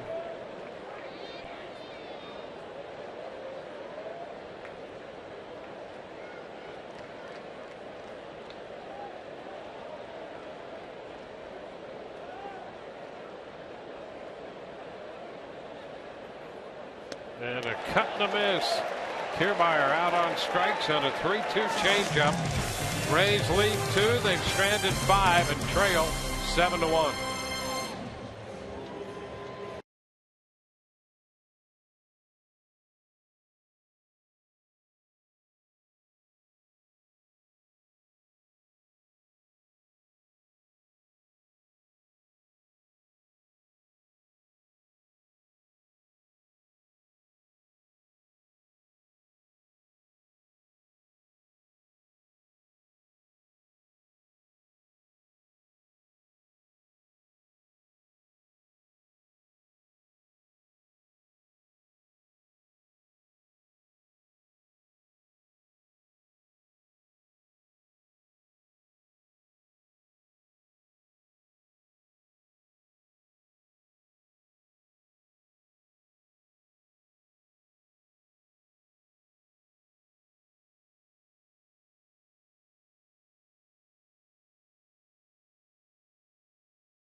by Nissan. Choose Nissan today for great offers on our most exciting lineup ever. Shop ChooseNissan.com. And by Circle K, where any size Polar Pop Cup is 79 cents every day.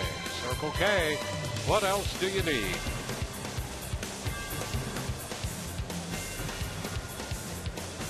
He is prepared on a cool evening here. No rain, though.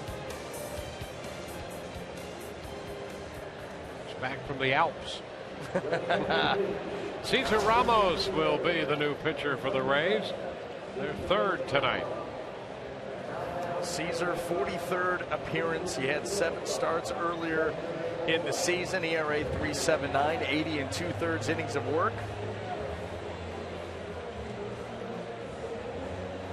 To lower that walk total a little bit, but we've seen some pretty good things out of Cesar this year. That'll be interesting to see what his role on this team is going forward. Yeah, he gives the Rays some versatility. It's always nice to have a guy like that on a staff who can start if you need him. He can pitch some extended innings out of the bullpen. You can match him up. Xander Bogaerts takes the pitch, and that's in there for a strike. At the end of the day, coming into spring training next year, it'll just be interesting to see how that bullpen comes together and who's left out. I mean, there's not room for everybody. Yep. It's a hot shot, line fouled into the stands. And that's not even taking into account anybody that they may bring in the offseason.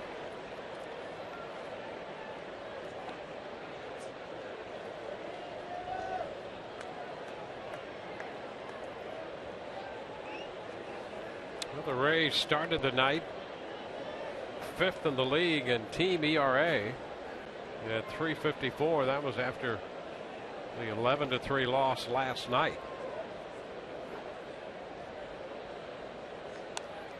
Well, that pitch in on him. Wow. He fouls it. You expect that he'll foul it right off his fist. Yeah, that's getting thumbed.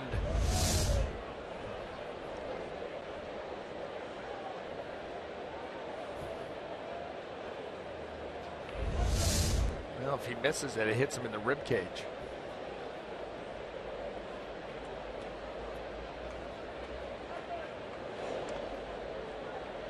One ball, 2 strikes.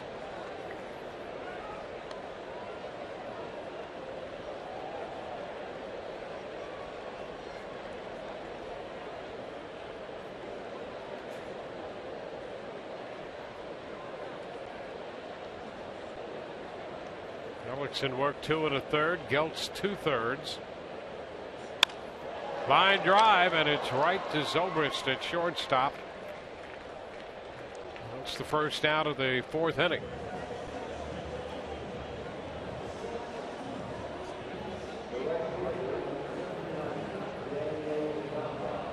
So Daniel Nava will turn around and hit right-handed against the lefty Cesar Ramos.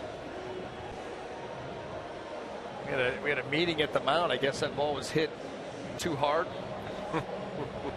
Lots of meetings. I got a meeting with you on Sunday. They have meetings on the mound at an alarming rate. Yeah, there might have to be a meeting clause somewhere where you're allotted so many meetings in a game. Well, hey, I'm all for that. I think that may be part of it when you're talking about speeding up the game. Yeah. Got to limit that. Because here's the thing. You just wonder what's being talked about. I mean, Cesar Ramos has a scouting report in the bullpen. He comes in. You meet with your catcher real quick, go over your signs. Yep. Get runner on second. Okay, get the first guy, move some pitches around. He lines out to short, and then a meeting at the mound. Why? What could you possibly be talking about? It's absolutely true. One of the proposed ideas just thrown into the hopper for discussion was if a guy comes in from the bullpen, he's already warmed up, and those warm-up tosses on the mound, do away with those. I'm not going to buy that. Me either. No. It's a different look, different perspective. Yep. Give him a couple. Yeah. And They could just move things along a little bit better, cut out some of this and that. Just keep the pace moving. Well, I don't know how it is now, but there was a time when an umpire would say, come on, let's move it along. Let's move it along. Let's go. Let's go. All the time. Yeah, and I'm not sure that's as prevalent as it used to be. Back at third, Longoria's throw to first. Nava is the second out in the fourth. Oh, you used to get some of these umpires who had, a reputation and had some tenure. And, you'd go out there in between innings with your warm-up pitches, and you'd get 4 or 5 in. And if they deemed you ready, they literally would yell out, hey, you got 2 more. Yeah. I'm like, wait a minute, I'm thinking I got 3 or 4 more. They said 2. Yeah. Get it down there, and you look fine. Let's go. Absolutely. That's all part of the process that needs to be addressed. It'll be interesting to see what the committee. Love that too. Meetings and committees and lots of emails. Always fun. What they come up with. Cespedes takes a pitch down. 1-0. I will tell you this, if you're ever sat down, like if I sit down with you on Sunday and you pull out a yellow legal notepad, that's not comfortable. And it never goes well. Especially when you pull that first page up and wrap it over the top, you're in for it at that point. Long list. Oh, yeah. No, I'll pull one out. That'll be for the guest list for a special event going on after the season. If it's a Post-it note, I'm okay with that. It's not the yellow legal pad. Yoenis Cespedes up in the count, 2 balls, no strikes.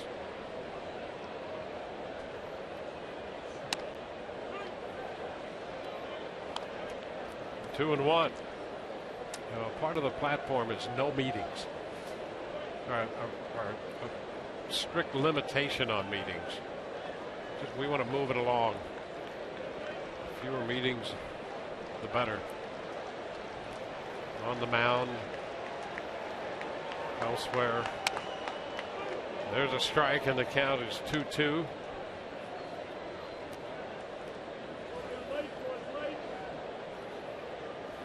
The Red Sox took control last night, and they have scored a bunch early tonight.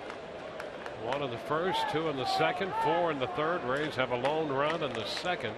Bottom of the fourth now.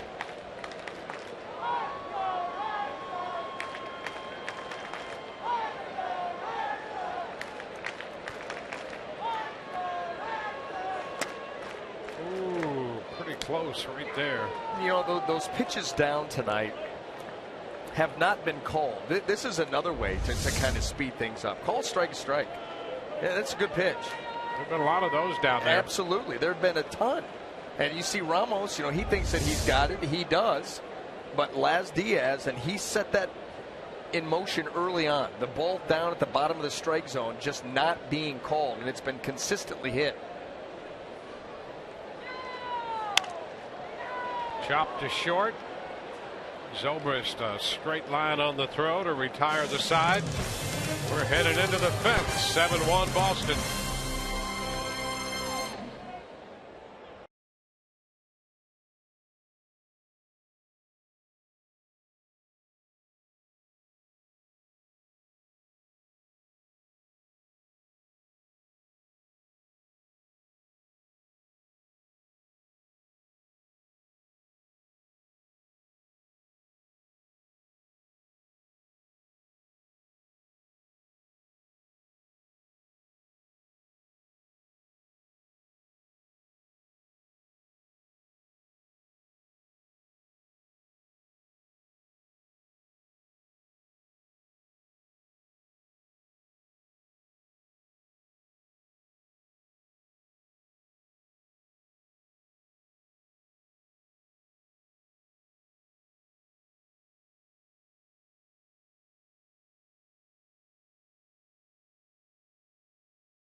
Our PNC star achiever is Ben Zobrist. He has a base hit and a run batted in tonight. The only player in the majors to have 30+ doubles, at least 10 home runs, and 70+ walks in each of the last 4 seasons. How about that? How about what? I'm only halfway through it. Oh, the fact that I haven't gotten through the significance the last of 4 all of them. seasons, he's the only player in the major leagues to do that.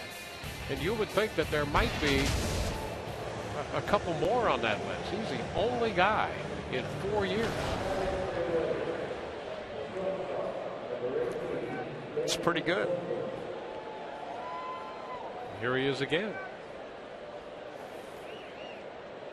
Needs another steal to get to 10, though. Thought he had one in the second, and they played challenged, and it was overturned. First pitch is a ball. And how about this? Not only is he the only guy to do all that in 4 years, but he's good at all of these positions. I mean, it really is remarkable how valuable he is to this team, or to any team. Yep. You got a guy that you can bounce around like that. You can hit him in different spots of the order. He switch hits. He does the 30, 10, 70 thing.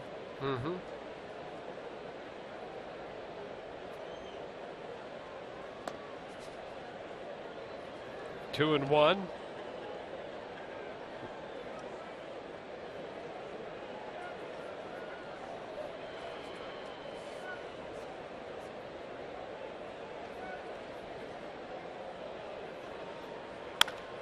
Ground ball. That'll be handled by Betts with a toss to first. Zobrist is out number 1 in the 5th.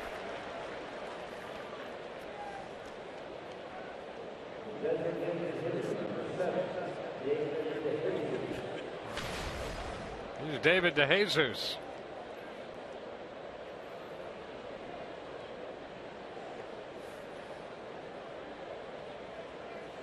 He's 0 for 2.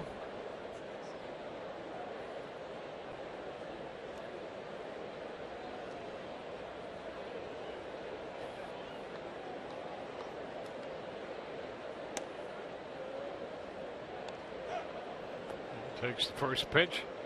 Strike 1.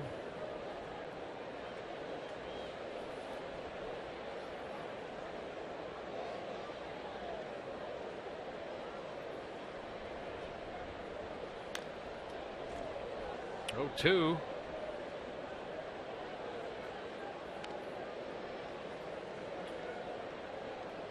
Pitch breakout for Webster. 60 pitches so far. 40 of which have been strikes. It's an excellent ratio for Webster. And when he's up in that range, he's usually having a very good outing, like he is here tonight. His problem tonight has been the finishing of the innings. How low could that pitch count be if 1-2 and get that third out?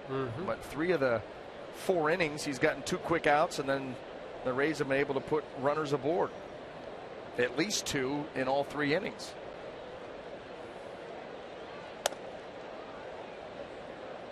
Two balls, 2 strikes. The off speed missing. Evan Longoria is on deck.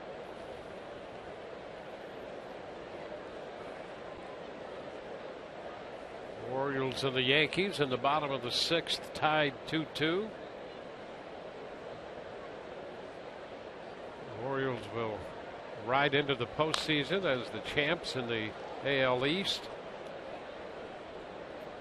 The Tigers are home, and they lead the Minnesota Twins at the end of 5, 3-2.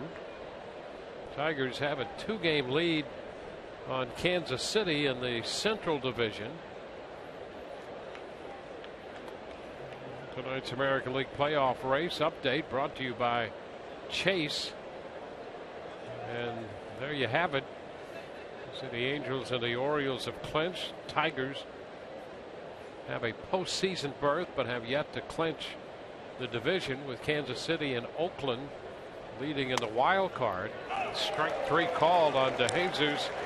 he's out of there. How about, we've talked about Oakland, and the offense has gone lights out there. They have gone 14-28 since August the 10th. And still going to play in the postseason. Yep. Right now, I mean, Seattle had the opportunity, but ran into that losing streak. Strike one to Longoria.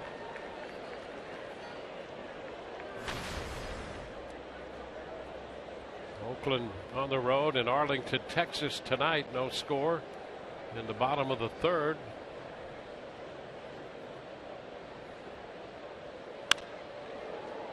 It's going to drop into center field, and a base hit for Longoria, his second hit. And again, with 2 outs, the Rays have a base runner. 4 of the 5 innings have turned out this way. Boy, Alan Webster so close. He puts together first 2 quick outs, and then here you go again. Evan Longoria just drops it. Didn't hit it hard, but he got reach out there, dropped it into center field. We'll see if the Rays can threaten here again. Loney 1 of 2. The Rays are down 7-1, but they've picked up 7 hits through 4 2/3. Their run came in the first when Zobrist base hit scored Ryan Hannigan.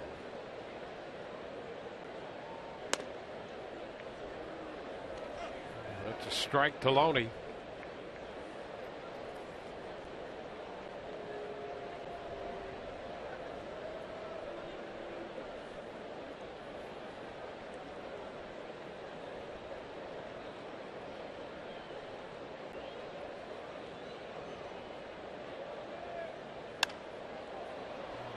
Will be out of play. Third base side. 0-2.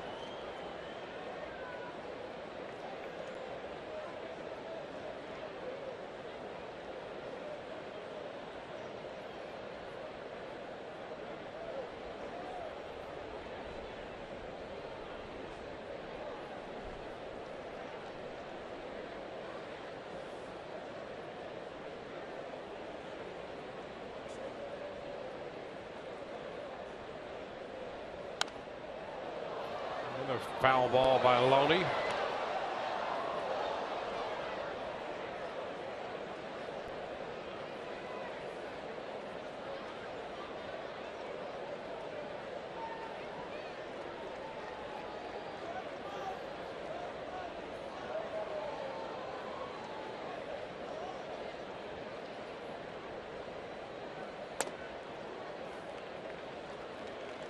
Well, 1 ball, 2 strikes.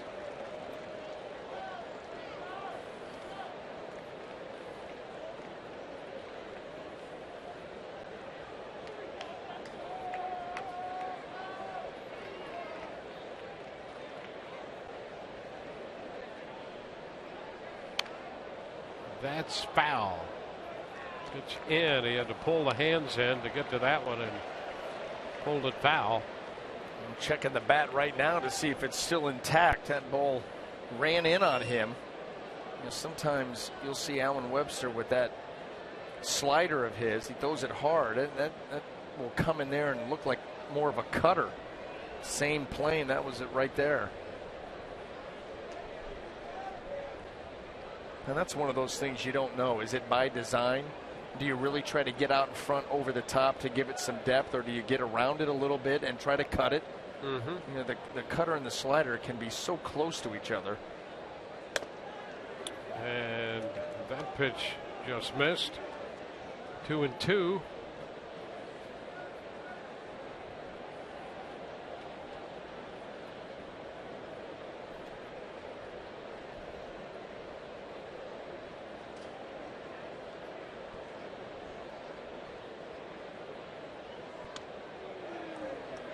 Well, the count's full.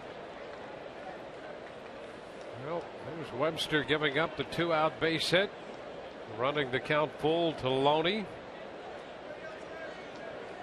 Pretty similar to the situation in the first when he got 2 outs and Longoria singled, and Loney came up with a base hit as well. Longoria will take off. 3-2 pitch and a cut and a miss.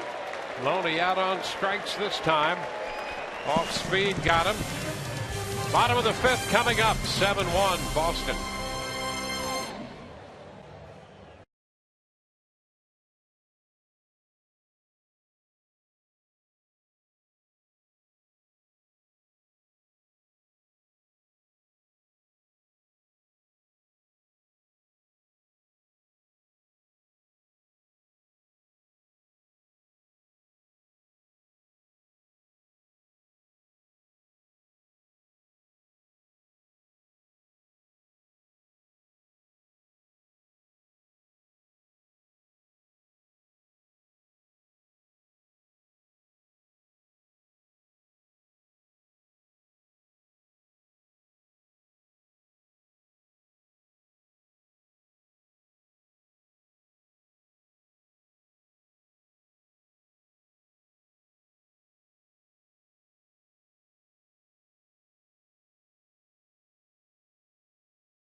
Celebrate that special occasion by purchasing a game-used lineup card, a base, a baseball, or autographed items from your favorite Rays players.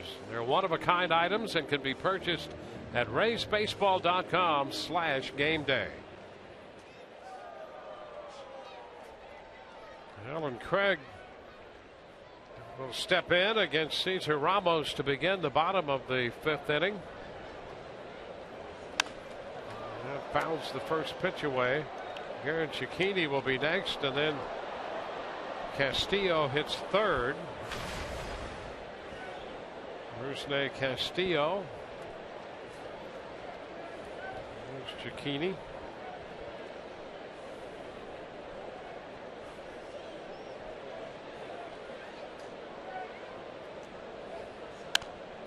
Another foul ball out of play by Craig. Craig scored after picking up a base hit in the 3rd. He's hit 1 home run in a Red Sox uniform. He had 7 in St. Louis before the trade.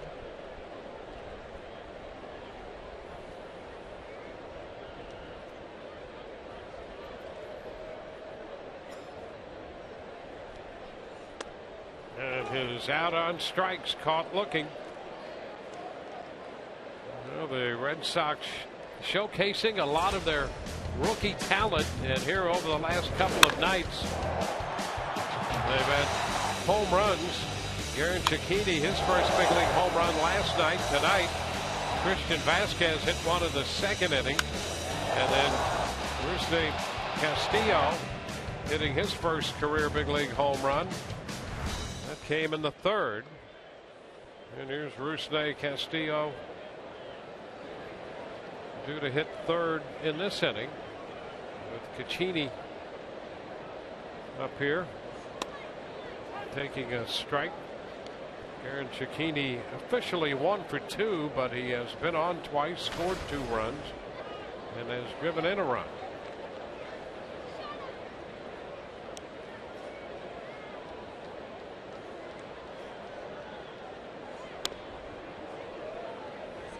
Two. Now we'll see how he will fare against left-handed pitching. Slider right there by Cesar Ramos certainly took advantage of the left-handed hitting Cicchini. A ball, 2 strikes. Ramos came on, had a 1-2-3 4th. Alan Craig looking to begin the fifth, now ahead of Cicchini.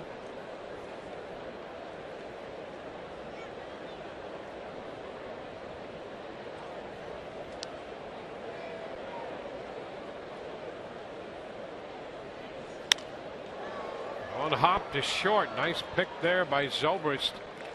And he throws out the Red Sox third baseman. 2 gone. That was a nice adjustment made by Cicchini on that slider. He just lets that thing travel down and tries to go the other way with it. Hit it hard. It happened to be right at Ben Zobrist, and that was a nice play.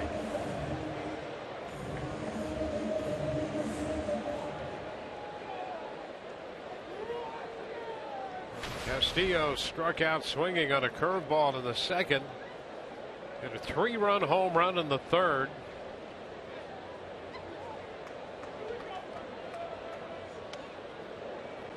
There's strike one.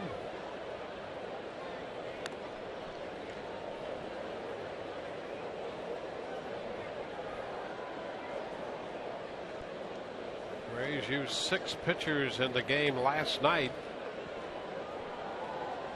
Ramos number 3 in the game tonight.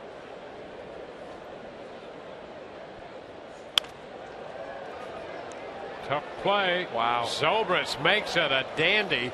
Ben Zobrist, a fine play at shortstop. 1, 2, 3, go the Red Sox. Zobrist making all the plays at shortstop.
Cleveland tomorrow, and Chris Archer, formerly in the Indians organization, will make the start for the Rays. Our coverage begins at 6:30.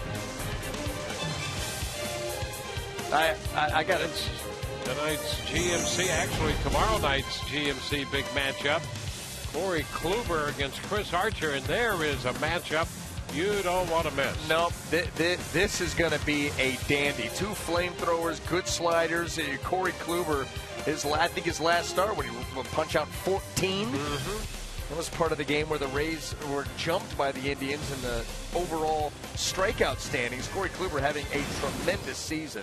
And, of course, Chris Archer can go out and dominate on any given start also. So that'll be fun to watch. Will Myers opens the 6th inning and takes the first pitch for a strike. Well, Webster's had no problems with the first 2 hitters in the order tonight in any particular inning. He's retired the first 2 men in every inning. Set down the side 1, 2, 3 in the third. But in the other 4 innings, after getting the first 2, he's given up some base runners. But so far, just 1 run. Coming into this inning, if you break out his pitches, 28 pitches before 2 outs, and 46 pitches after 2 outs through the first 5.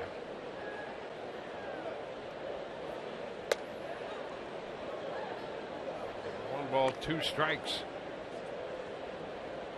So he's retired the first 2 men in every inning on half as many pitches as it's taken him to get the 3rd out of the inning. Yeah, working way too hard to get that 3rd out. And there's strike 3 called on Myers. So the first man retired here in the 6th. So the leadoff man down again. That's something that really goes a long way towards giving you a great chance at a scoreless inning. You retire that leadoff man, you put him right in the dugout. Alan Webster doing that very well tonight. It's been the 2-out problem. You don't see that very often. Nick Franklin pitches upstairs. How about this? You know, we like to have fun with numbers. This has been the year of the numbers. You know, for Alan Webster, we talk about his command. He's shown good command here tonight overall. And we get another out here. Castillo. Yeah, he got there in time. Yep. A little over the shoulder grab, 2 gone. Well, that's that pop that you talk about with Nick Franklin. You know, he's got that uppercut swing. And so he really is going to hit you a lot of fly balls that have some serious hang time. And this one was one of them. Look at him go down and get it, and plays big out there in center field, though. Center over to right center. But anyway, with Webster, when you talk about, a lot of times you look at the after 1 and 2 count, after 2 and 1. How about this difference? After 1 and 2, a 203 average, a 258 on base. You'd like to see that even lower. But after 2 and 1, you talk about a swing pitch for a pitcher. We'll get to that later. A little ground ball here, and he goes 1, 2, 3. I was banking on 2 more hits. Craig gets the assist. Webster the put out. 1, 2, 3. Go the Rays.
The Boston Red Sox using the long ball tonight.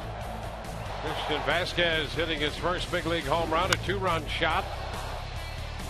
And then Rusty Castillo hitting a 3-run blast and a 4-run third to give Webster a 7-1 lead. And here's the line on Webster tonight. Webster's been very good. Had a little bit of a stumble in a few innings with 2 outs, but overall has thrown the ball very well. Here for the Red Sox, they took command early, and he's made it hold up so far. Do we dare get into it now? Well, the Rays have a new pitcher, and it took them a while to get somebody to warm him up on the mound. You talk about the pace of game. You talk about time in between. C.J. Riefenhauser came into the ball game. And Dwayne, when we come back from break and you said in tonight's game summary, when you hit summary, Riefenhauser had thrown his first warm-up pitch. Stood out on the mound, nobody out there to warm him up. And there you go. You start adding the time. I don't know what anybody's doing, but Riefenhauser's standing out there in the rubber like, does anybody want to come out and play catch with me? Yeah, I'd like to pitch. Hannigan was on deck, so he had to go back and put all his equipment on. But there was no one else, apparently, available to warm up the new pitcher. Which, okay. Always have somebody on the ready to go out and warm up the pitcher. That goes out, catches the first 3 or 4 until Hannigan's ready. Yeah, Riefenhauser just stood out there kind of wondering where all his friends were. Expanded rosters. Hello. Bryce Brentz, the lead off, the bottom of the 6th. Ramos, a nice job, 2 innings. He faced 6 men. You know, this really is just, that's an example of the last 2 nights here for the Rays. Just have not answered the bell.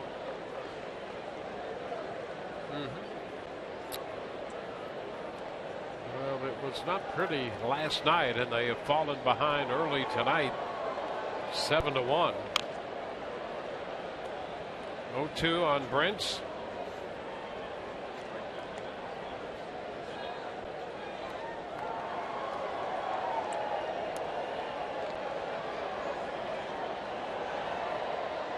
And a stopwatch in the truck. More fun with numbers? 50. 3 minutes, 50 seconds between the final out, and then let's get it going in the next half inning. And what is it supposed to be? Oh, 2:05. 1 ball, 2 strikes.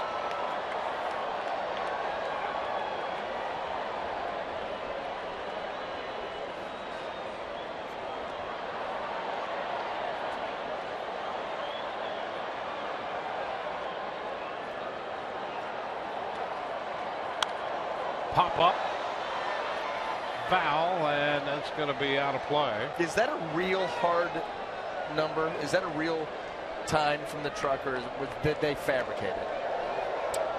Time is time. See, we don't know.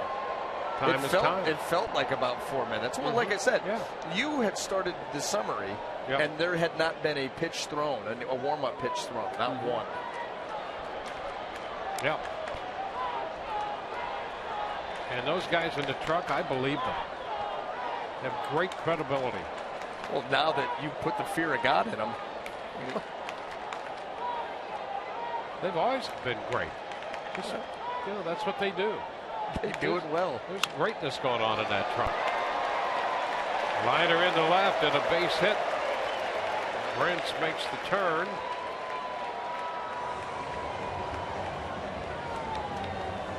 Leadoff base hit for Boston. Hellickson pitched 2 1/3. Geltz 2/3. And 2 innings for Ramos. Yeah, Ramos came in and was able to calm this game down a little bit, but the Rays offense has not been able to get anything going against Webster. And here the Red Sox, another leadoff base hit.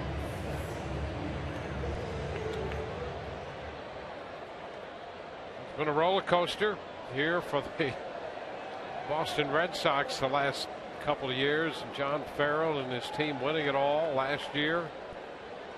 They finished last in the American League East this year. Vasquez looks at a strike. And they've taken a good look at a lot of young players.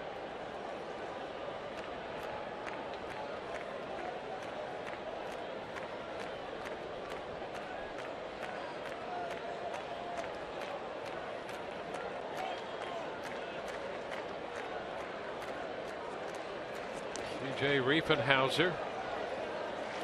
He made his major league debut with the Rays back in April. Back to the minor leagues. He was recalled from Durham 10 days ago.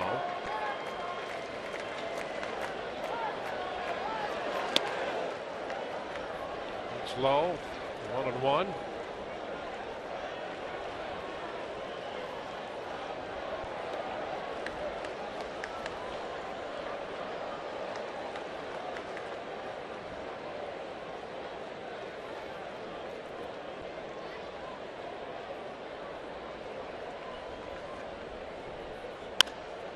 Base hit the other way. Prince moves up to second.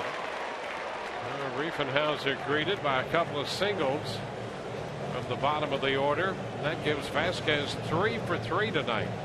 Yeah, how about that? The 8-9 hole here for the Boston Red Sox. 4 out of 6. Of course, the home run by Vasquez, and then a nice job of going the other way here on the lefty Riefenhauser.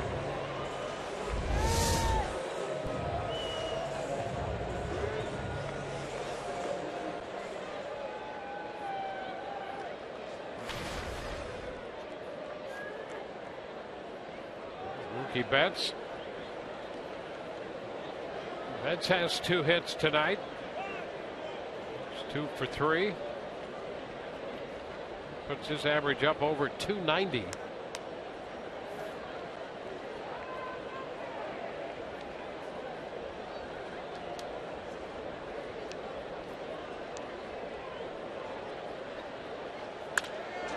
Shot toward the left field corner. One hop to the wall. Brents will score. Vasquez goes to third on the double. It's a 3-hit night for Betts. Now it's 8-1.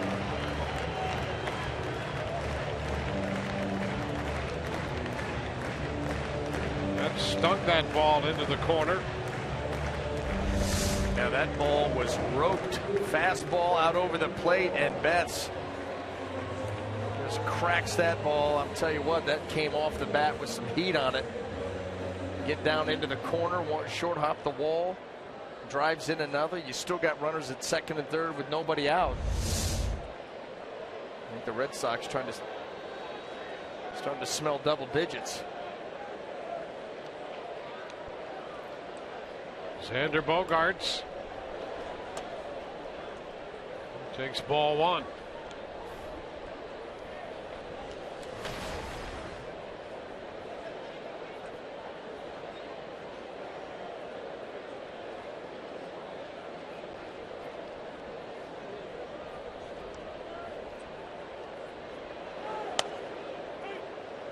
It's a strike, 1-1.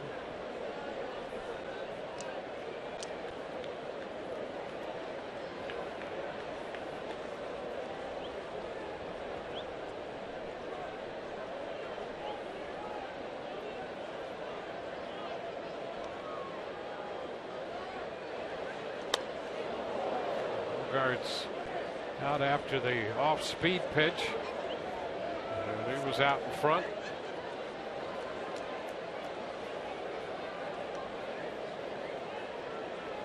Yates starts to throw in the Rays bullpen. Kirby Yates, he was in for an inning and a third last night.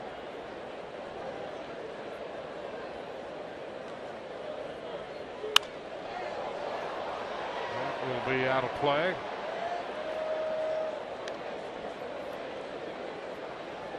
A lot of foul balls out of play here at Fenway. Not a lot of foul territory. And hitters like that. Love hitting here. Hate going to Oakland. And there's so much foul territory. It does add outs, that's for sure. Cut and a miss. He strikes out Bogaerts. Now he took advantage there of a hitter that was dying to knock in at least 1, maybe 2 runs. Mixing some pitches around the zone. You see the grip right there. He's going to come with a changeup, and this one he wanted it away, but the action on the pitch kind of yanked that ball down and in. Still got the desired result. Now Daniel Nava.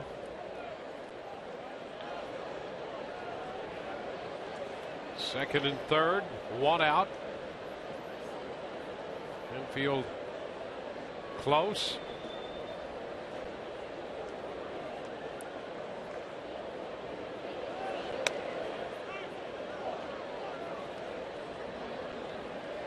strike the count.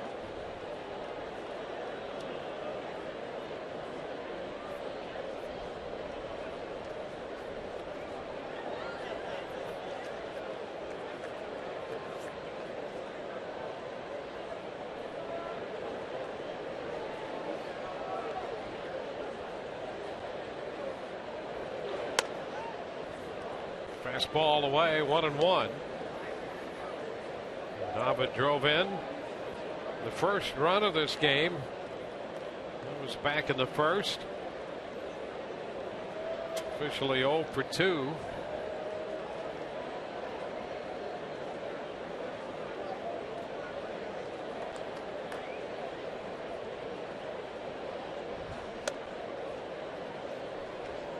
Two balls and a strike. The off-speed pitch up out of the zone.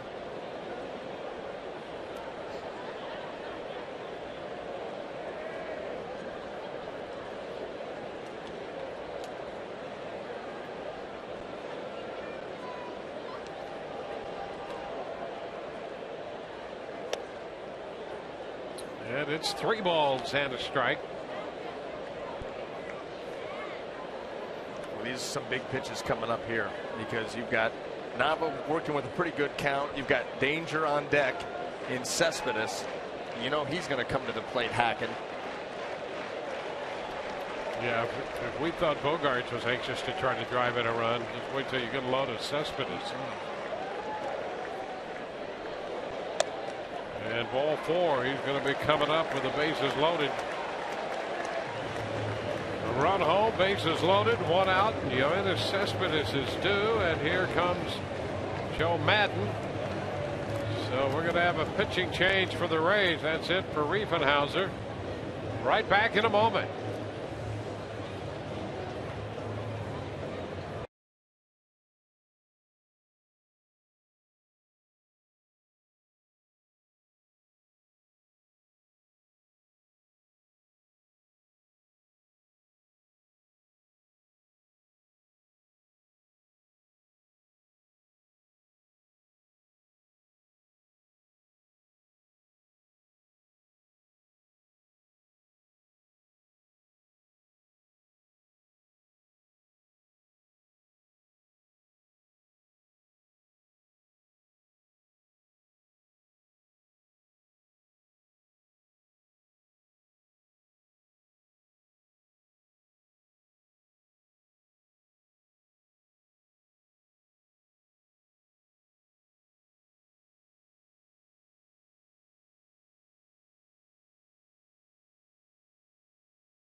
Tweet your photo to #SunSportsFanPhoto for a chance to be shown in an upcoming game broadcast brought to you by AT&T.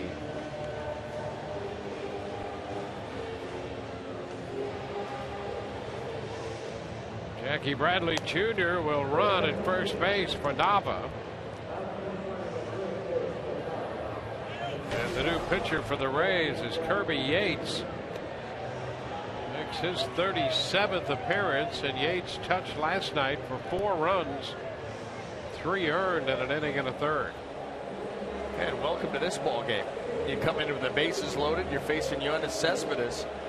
But I'll tell you what, as frustrating as it was for Kirby Yates last night, he's got an opportunity to do some really good work here. Get that good feeling back again.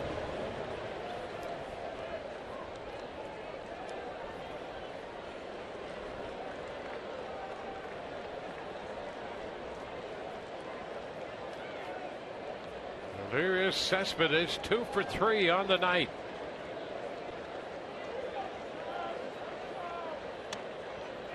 The first pitch, Cespedes takes it for a strike.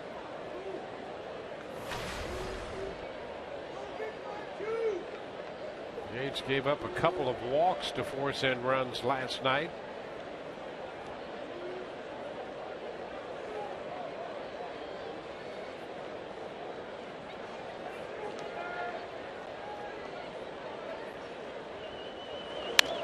And this one deflects off Yates to third. Longoria makes the throw to first. A run scores. Yates had that ball come right back at him and deflect off him. And the Rays will check him out to make sure he's okay. Vasquez crossing the plate. It's now 9-1. Kirby Yates was telling Paul Harker as he was coming to the mound, hey, listen, I'm okay. I'm okay. This is a shot right back at him. Where does it get him? Did it get him in the arm? The back? Deflected right to Evan Longoria. Heads up, makes a nice play.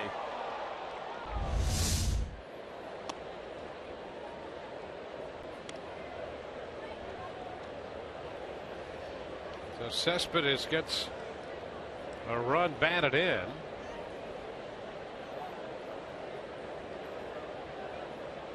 Yates came into that game last night, got the first 4 men, and then ran into problems. Cespedes doubled off him, and a walk, a hit batter, and then a walk that forced home a run. By the time he left and got out of the game, they had scored 2 more runs that were accountable to him on walks.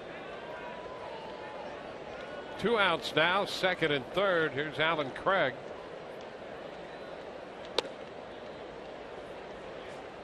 It's too low.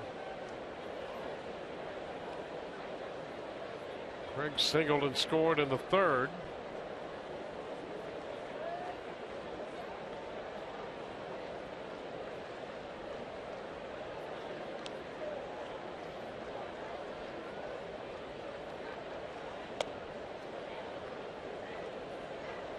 Two and 0.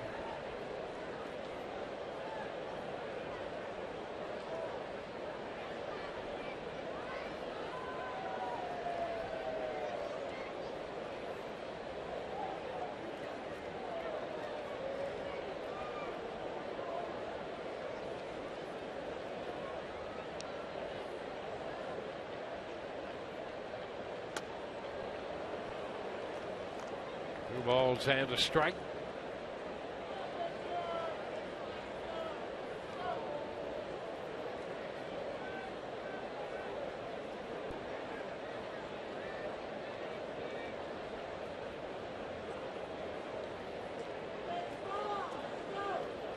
With 8 home runs on the year, 7 of those came in the National League with the Cardinals. He's ahead in the count, 3-1.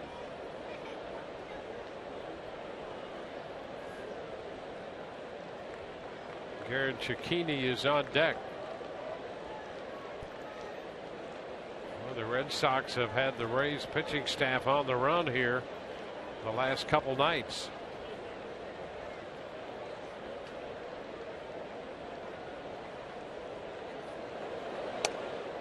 There's a strike. The count is full.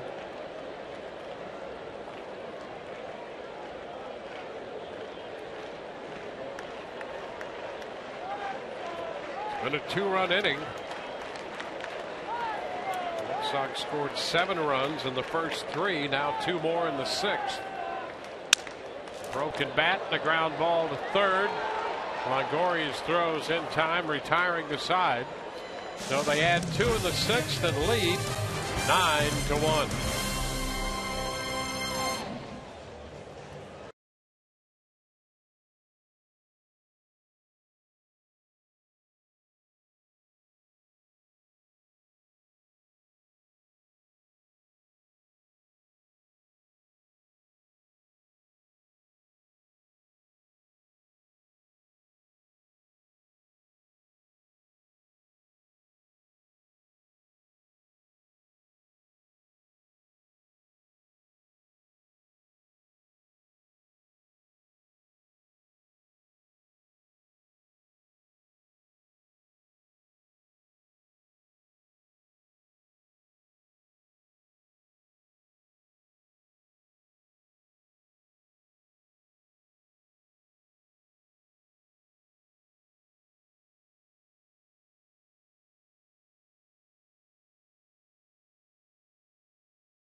Madden scorecard resembles a pre-September roster right now because he's had some guys finish for the year unable to play. Yunel Escobar went down to Florida, had an MRI and a sprained left knee. They found no tears or structural damage. It was ruled a bruised knee, but he'll be out for the year. Kurt Casale last night left the game with a concussion.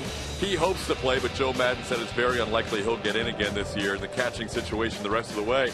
Two guys that are less than 100%. Ryan Hannigan dealing with a bad toe in there tonight, and Jose Molina's had some knee issues, and between those two they're going to have to play the final 4 games. The Rays will not at this point add anyone else to the roster. Guys, back to you. All right, it will be Ryan Hannigan to lead off the 7th. Meanwhile, the Red Sox have made some changes. Teron Lavarnway playing first base now. He was the late addition last night. And Jackie Bradley Jr. is in right field after pinch running. So here's Hannigan, Kiermaier, and then Zobrist.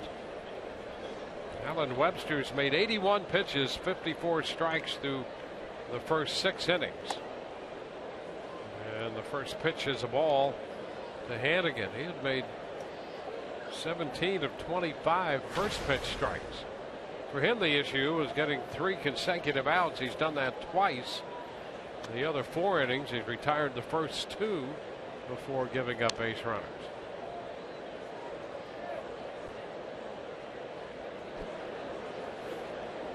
Two 2-0 the count on Hannigan. Ooh, look out, up and in, and down he goes. Hannigan's already been hit once tonight. Look at this pitch. Yep, gets away from him, up over the head, bending Ryan Hannigan back. Not very fond of that location.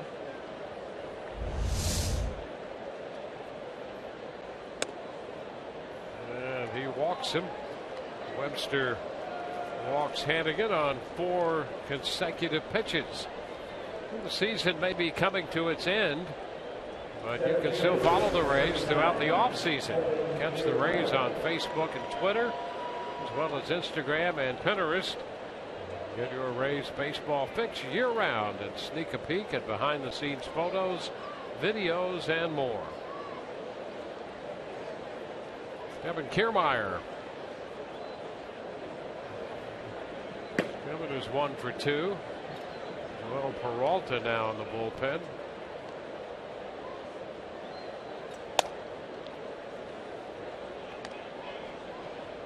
1-0 the count to Kiermaier.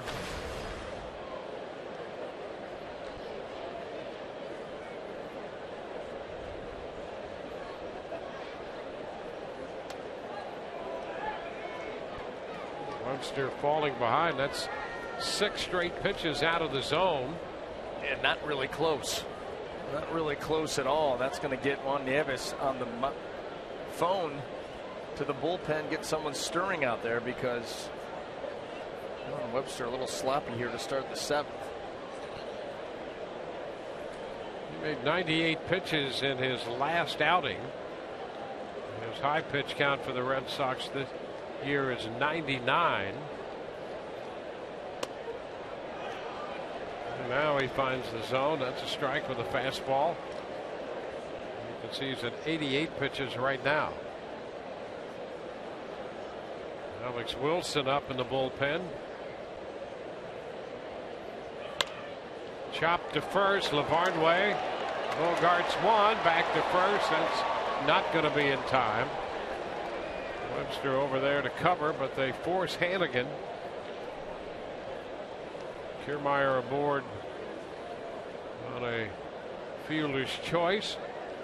Tonight's pitching performance so far presented by Volkswagen.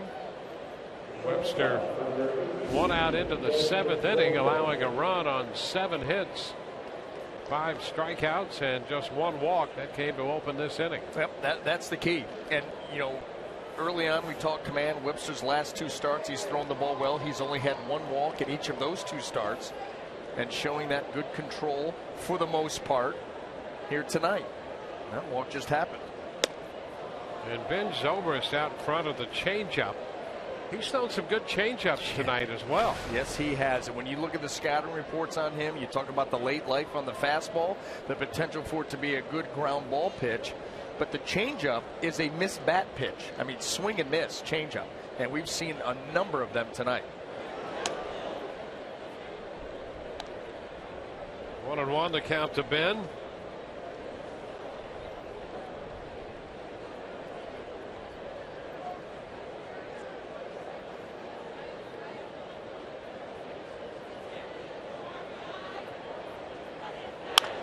Ground ball right side.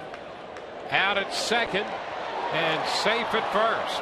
Long throw from second to short there with Bogaerts covering the bag at second base to get Kiermaier.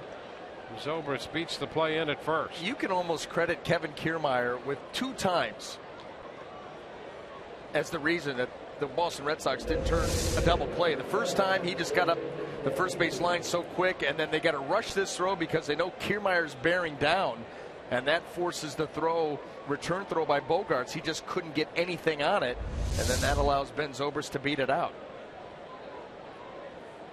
So getting out of the batter's box and going down there to break up a double play, it shows you a lot about the kind of player he is too. You're down 8 runs in the 7th inning and you're still busting it down the line, busting it to second base to break up a double play. Those are the kind of guys that you win with. The Jesus checked in time.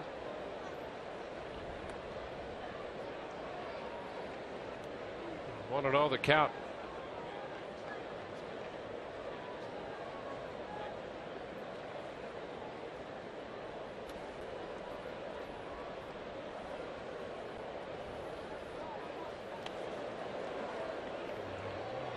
Take the count to 1-1.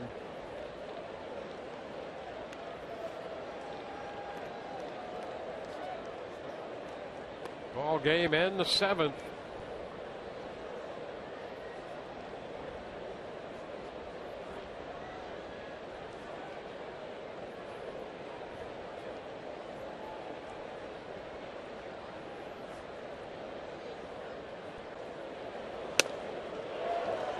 Ball, 2 strikes. There's that changeup again, and that wasn't even the greatest of locations. But the arm speed of Webster, he really sells that pitch. And that hitter, boy, that hitter is convinced that it's the hard stuff.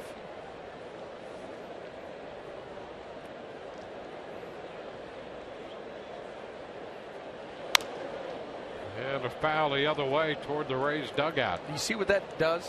It puts that doubt in your mind to where now you swing and miss to the changeup. Swear it was the fastball, and you're like, whoa, way out in front on that. Then all of a sudden he comes with the fastball down and away, and David was so late on it, just an emergency hack to foul it off to his own dugout. That pitch not only effective in its own right, but affects the next pitch.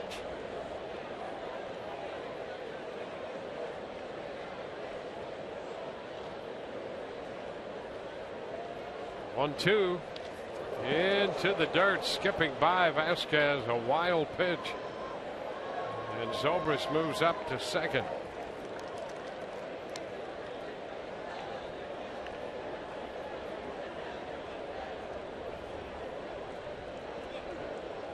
Man at second with 2 outs.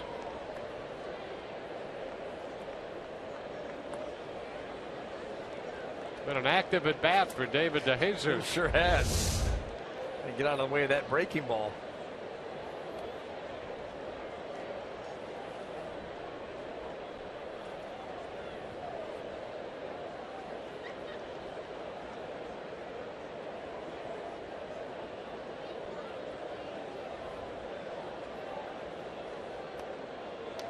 Seven pitches on the night for Webster.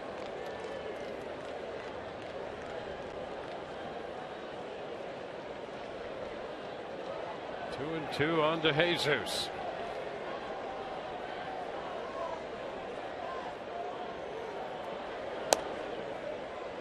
That'll run the count full. So Webster all the way out with Longoria on deck.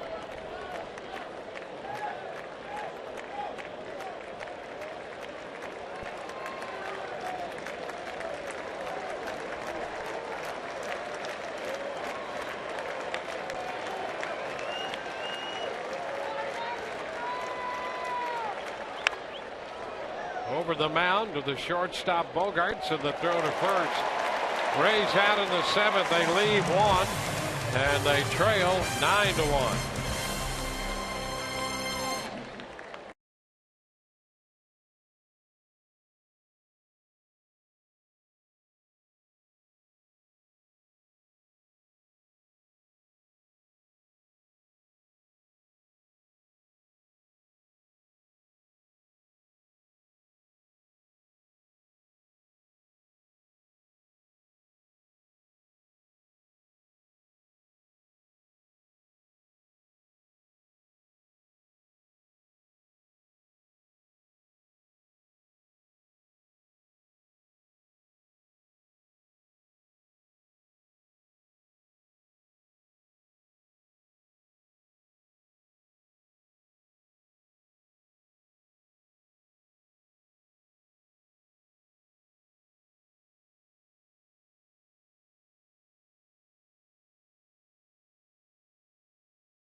Montgomery, 9-13-0 for Boston.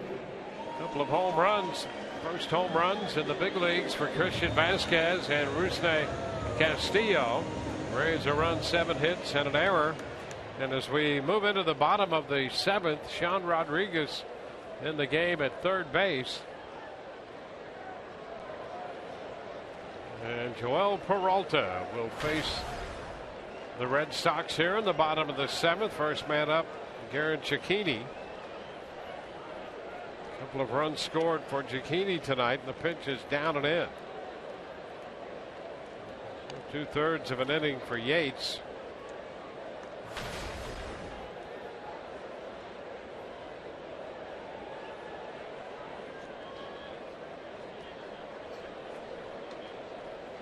Castillo next, and then Brent's.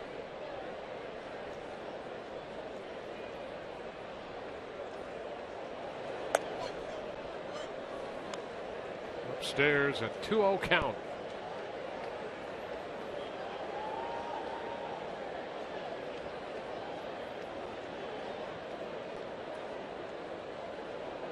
Peralta pitched the 9th inning in the game here on Tuesday.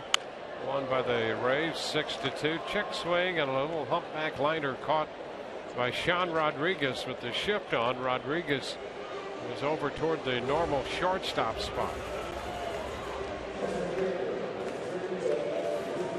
One gone.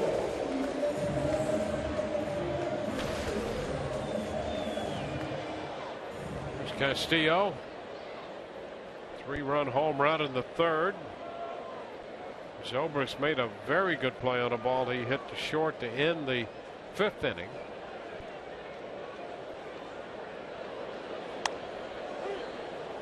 Pitch is a strike.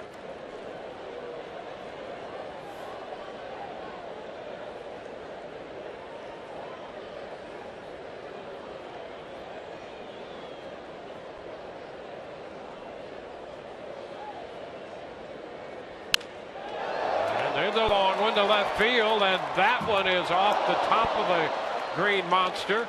Castillo digs for 2, and he's in there ahead of the throw. Castillo came close to hitting his second home run. That went off the top of the monster. I mean, right at the top of the monster. That had tremendous carry on it. Did not think, knew it was going to get to the monster. Did not think it was going to maybe get out of there. Ball off the end of the bat, but still hit well. And this close.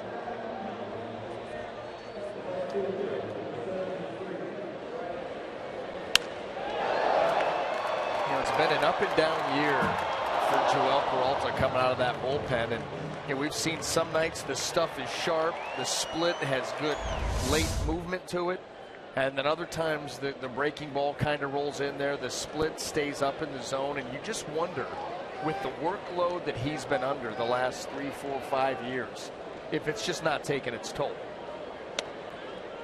Brent's the strike. I mean, it's a fair question. Yeah, I mean, he has not.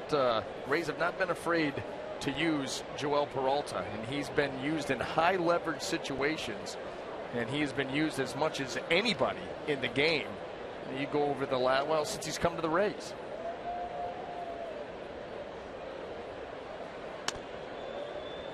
Outside, 1-1. This is his 68th appearance of the season tonight. Faces Bryce Brents, who singled and scored in the 6th inning.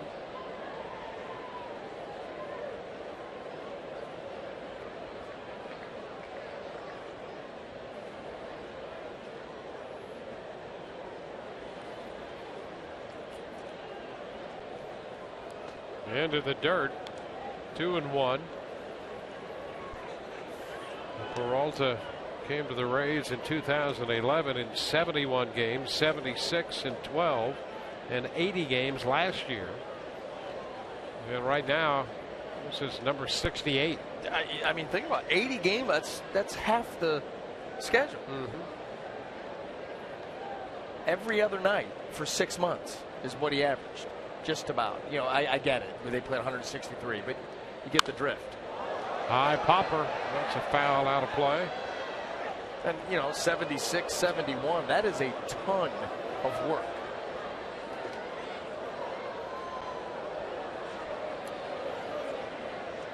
Well, I think that after those 3 years, at least coming into this year, I think in that time frame, he had the most appearances of any reliever, I think, in baseball, or at least in the American League.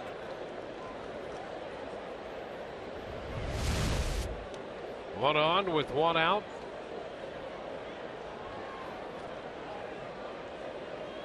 And if he didn't, he was at least in the top 5, and I'm saying no worse than top 10. Liner into left for a base hit. Castillo heads to the plate. He scores on the single by Brents. Peralta touch for a run. It's now 10-1. Well, the Red Sox 21 runs in the last 2 nights. Well, you know what? Again, I think you just go back to look at the lineup that they've run out there. You know, six of the 9 guys in the hitting lineup have been rookies the last 2 nights. These guys are trying to make an impression. They're hungry. They want to play. And this is what happens when one team comes to play and one team doesn't. Christian Vasquez making an impression with a 3-hit night and the work he does behind the plate.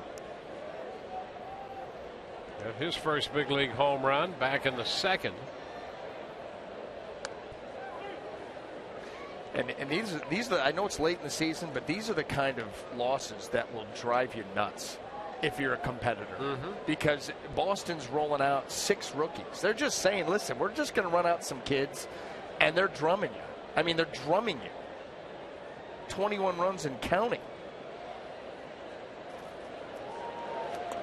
Into the dirt. This one rolls in behind Hannigan, and down to second goes Brents on a wild pitch.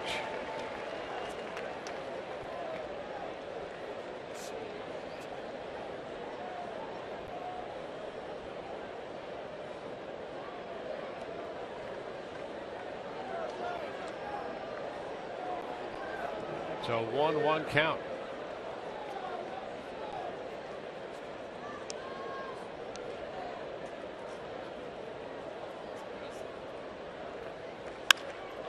Shot to center field. Kiermaier will play it off the wall. Brents will score. It's a double for Vasquez, who is 4 for 4. And it's 11-1. How about Christian Vasquez? 3 runs batted in, 2 runs scored. He's 4 for 4, including his first big league home run. And oh, and by the way, threw out another runner trying to steal. Yeah. And he's at the 50% mark, cutting down runners. Over now. Yep. Yeah. I mean, having one heck of a night. That ball was blasted to center field. And this is one of those nights we were talking about with Peralta where the stuff is flat. That's all you can say. The fastball doesn't have the normal life on it. The breaking ball is rolling. The split is staying up and flat. Mookie Betts 3 out of 4. The fastball is in for a strike. He doubled in a run his last time up.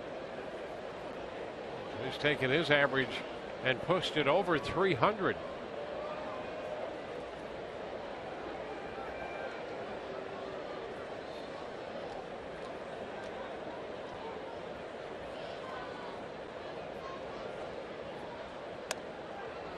Upstairs.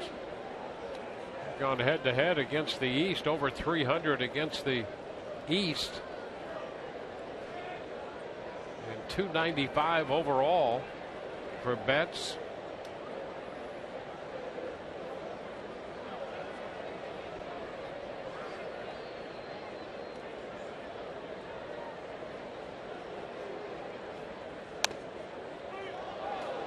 One and two.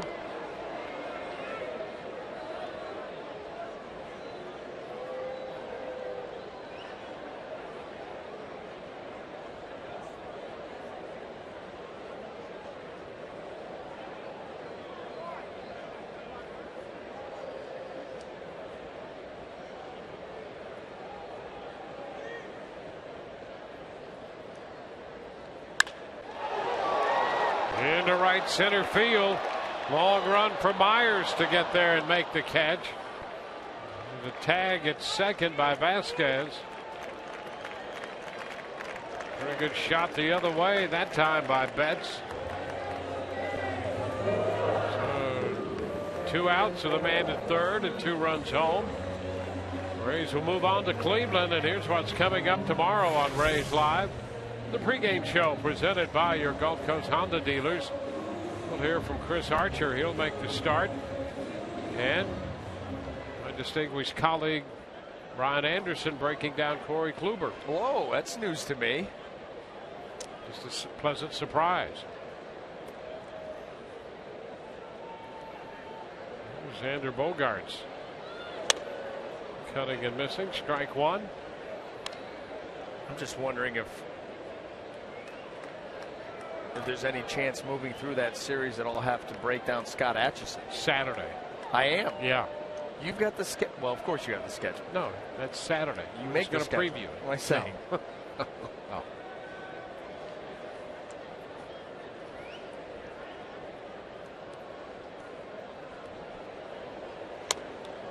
Swing and a miss. 0-2.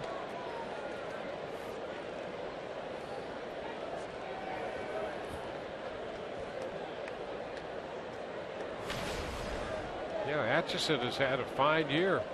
Well, he just continues. Yeah, he continues to do it. He's got 70 appearances over there. Yep. Got to be pushing 40 now. I mean, really. Yeah. I think he's 30, 38, 39 years old. Continues to put up good numbers. It's fouled right back. He's 6-0 with a 2.70, 2.75 ERA, somewhere in there. And there's a guy who does not waste any time. No. Mr. Efficiency. No, he works quick. He throws strikes. You talked to Terry Francona about him. He said, listen, this guy will take the ball whenever. He takes the big innings. He takes the innings that nobody wants. He just goes out and pitches when called upon. And you look at his numbers the last few years, he does a pretty good job, too. So much so, I think they even extended him. Why not? High pop up.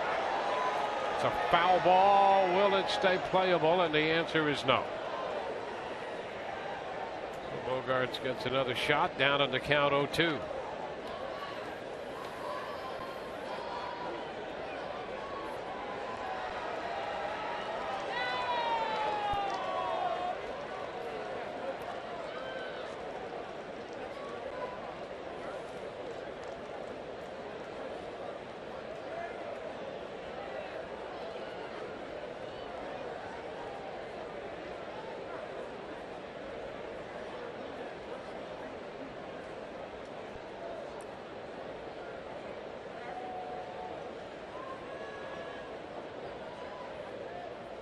Into the dirt. This one skips to the backstop, and the runner's not going to try to score.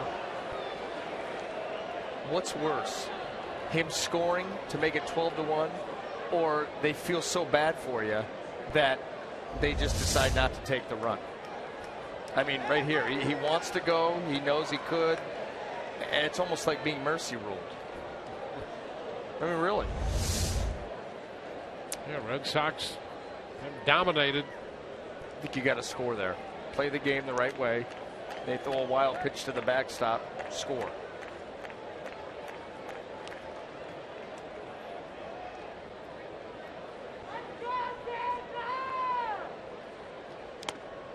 And a swing and a foul tip strikeout on Bogaerts. Retires the side. We are through 7. 11-1 Boston.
Rays tonight in this game and all season. Tires Plus donates $100 to the Pediatric Cancer Foundation for every Tampa Bay Rays home run televised on Sun Sports. The Red Sox, for the second straight night, have posted 11 runs on the board. As we head into the 8th inning, Alex Wilson is on the hill for Boston. Alan Webster pitched 7 innings, made 99 pitches, 1 run, 7 hit baseball, and now it's Wilson. Well, back-to-back nights. 7 innings from Ronaldo last night, 7 innings from Webster tonight. It's probably the best that we've seen Webster. Third time the Rays have had a look at him.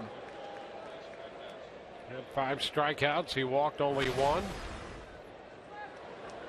And Sean Rodriguez, who's hitting in the spot vacated by Longoria, will lead off the 8th. The pitch is a strike to him.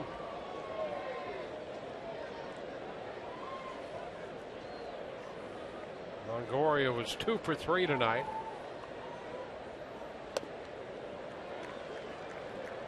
And that pitch cutting away, 0-2. Grant Balfour is up in the bullpen.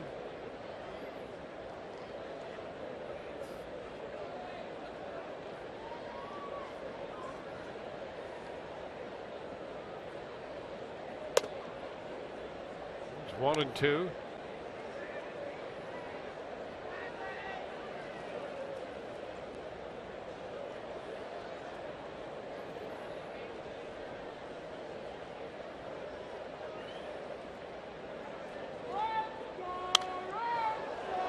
Play.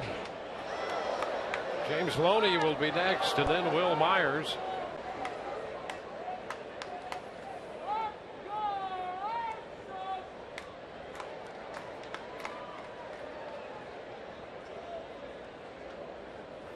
Wilson has been up and down between the minor leagues and the Red Sox. This is his 5th stint with Boston this year, and he strikes out Sean Rodriguez. One away in the 8th.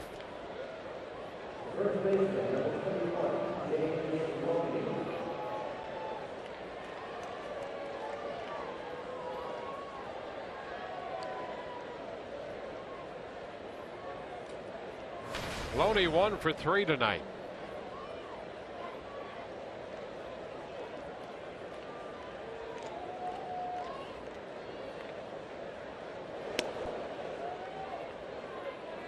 It's a ball. James' base hit came in the 1st.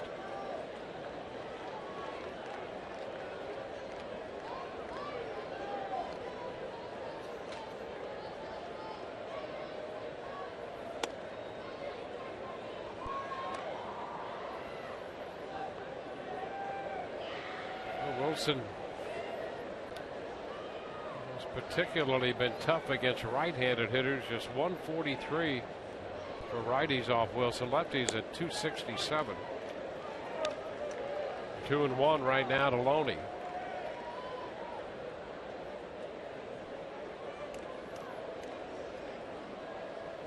And Wilson is a guy out of their bullpen who can give them more than just 1 inning. 2 balls, 2 strikes.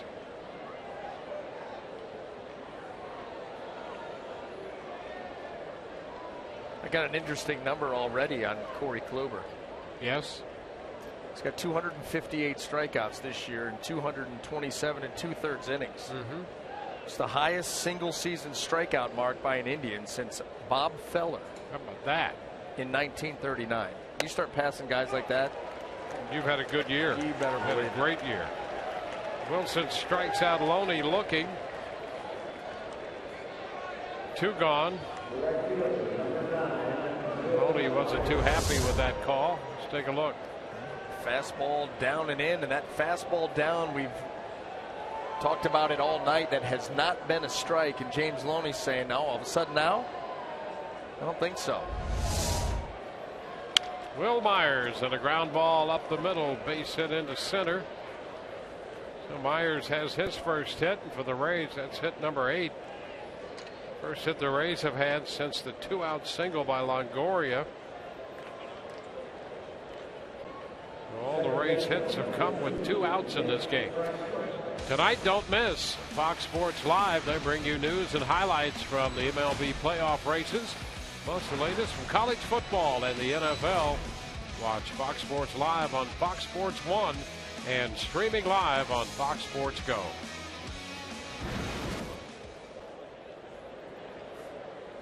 Nick Franklin pitches a strike.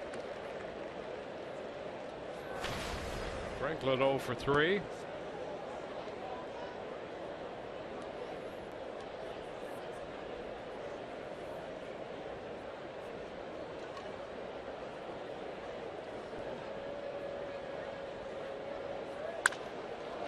Lifted into left.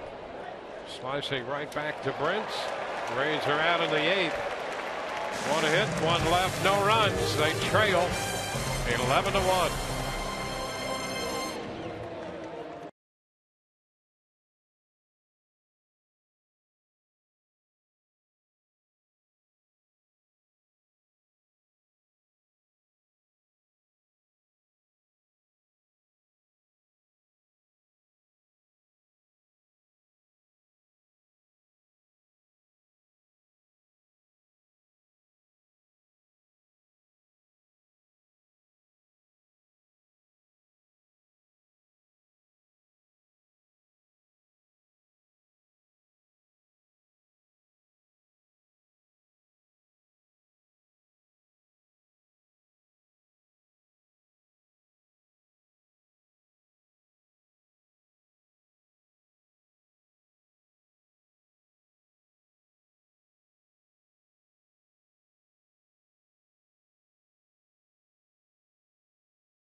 series as the Yankees take on the rival Red Sox, while Andrew McCutchen and the Pirates face the Cincinnati Reds on Fox Sports 1.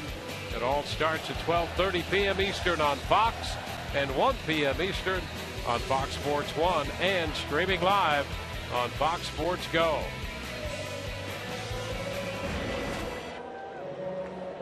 In the bottom of the 8th inning, Grant Balfour becomes pitcher number 7 in this game for the Rays.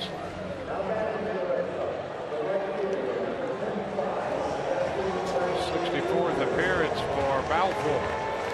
Well, the one thing that you know that he is already targeted for next year is the walk total. 41 walks in 60 1/3 innings. You know, when you're talking about a back end of the bullpen guy, that number far too high. And Grant has said, you know, over the course of this year, the one thing that you like about Grant is he answers the bell as far as the media goes. After a good outing, a bad outing, he's always there to answer the questions. And he said, you know what, there were times where I just wasn't aggressive enough. And I think that's one of the things that you'll see change coming in to next year. Jackie Bradley Jr. leading off, fouls the first pitch, slicing it back into the stands the opposite way, and that's a strike.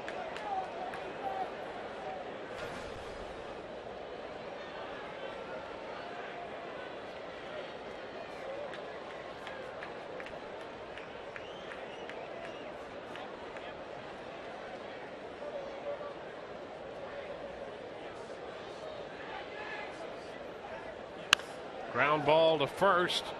Loney is going to take care of that unassisted. So one gone.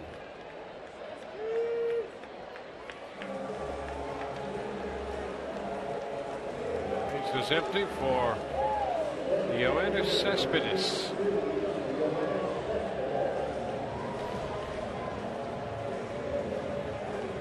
Peralta worked 1 inning, was touched for 2 runs, 2 hits.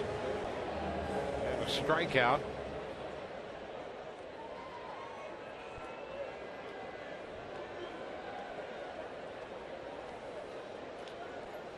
Here's Cespedes, 2 for 4 with a run batted in and a run scored.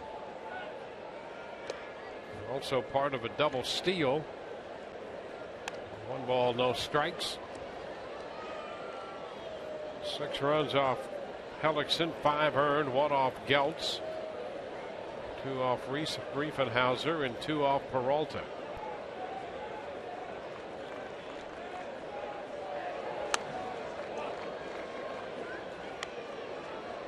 Cespedes, that pitch is in there for a strike.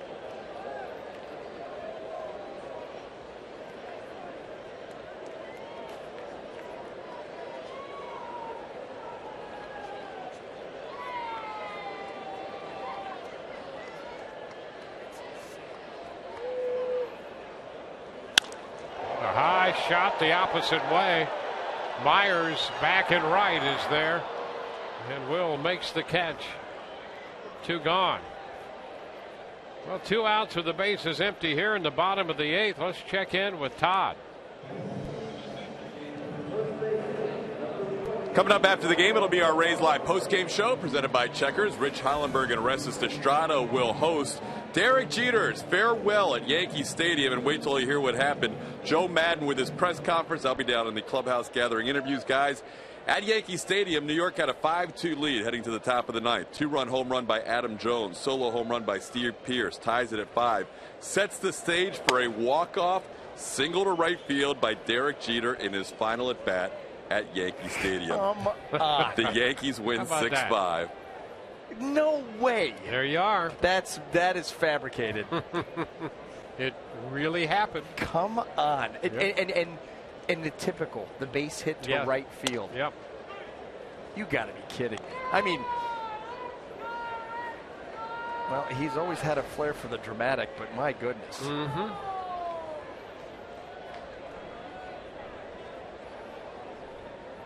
Six-5. Jeter's base hit in the bottom of the 9th, walks it off. 2-1. Now, you know, they play up here. I'm staying. And I had heard that Joe Girardi said, you know, you don't have to play. He might not now. Let that be your last? Yeah. Why not? Is right. 2-2 on Craig. You can't top that. No. Your last at bat at Yankee Stadium, and you walk it off against the team that won the division on a base hit to right, which is so apropos. Yeah. So why play here? Done. Done. Take it back to Tampa. Go have at it, boys. 2-2. And a cut and a miss. So a 1-2-3 inning for Balfour. We're headed into the ninth in this 11-1 ball game, Boston.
The Red Sox have scored 22 runs in the last two nights. They lead this one 11-1, and Koji Uehara is on for the 64th time.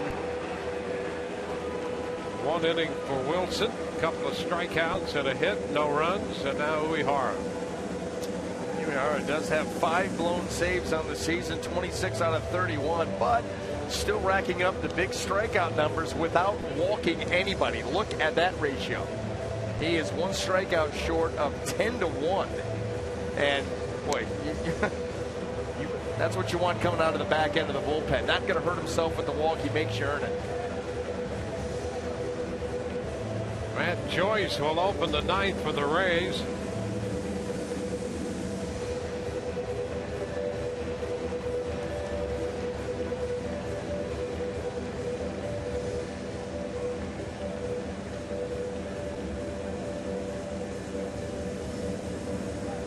Webster worked 7, made 99 pitches, gave up a run on 7 hits.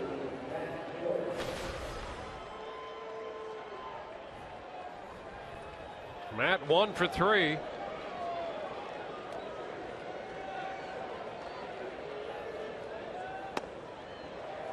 the first pitch is a ball.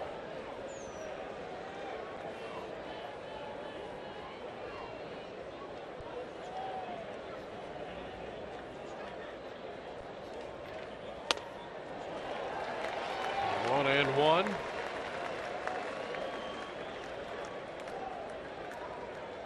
Here's another reliever that works quickly, and he's got the fastball that he'll run up in the zone, doesn't overpower you with velocity. Good split, pinpoint control.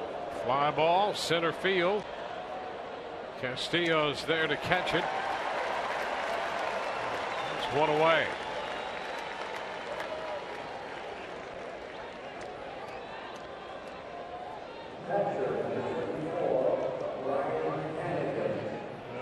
Hannigan's going to be lifted. Brandon Geyer bats for Hannigan.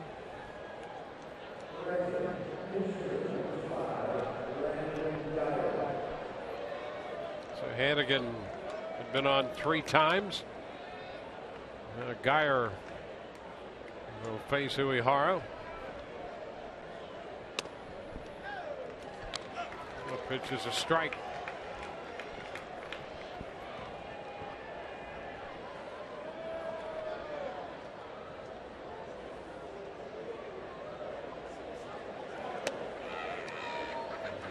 That's a strike down around the knees. 0-2.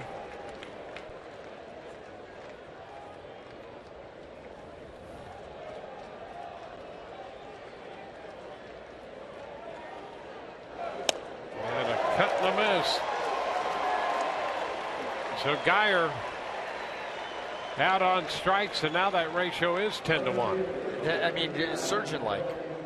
Fastball, strike one, change up down and away, getting you looking down there at something a little bit soft, and then come up in the zone with the fastball and punch you out. And he does that a lot. 3-4 pitch strikeouts. Yeah, and the fastball's 89. Right.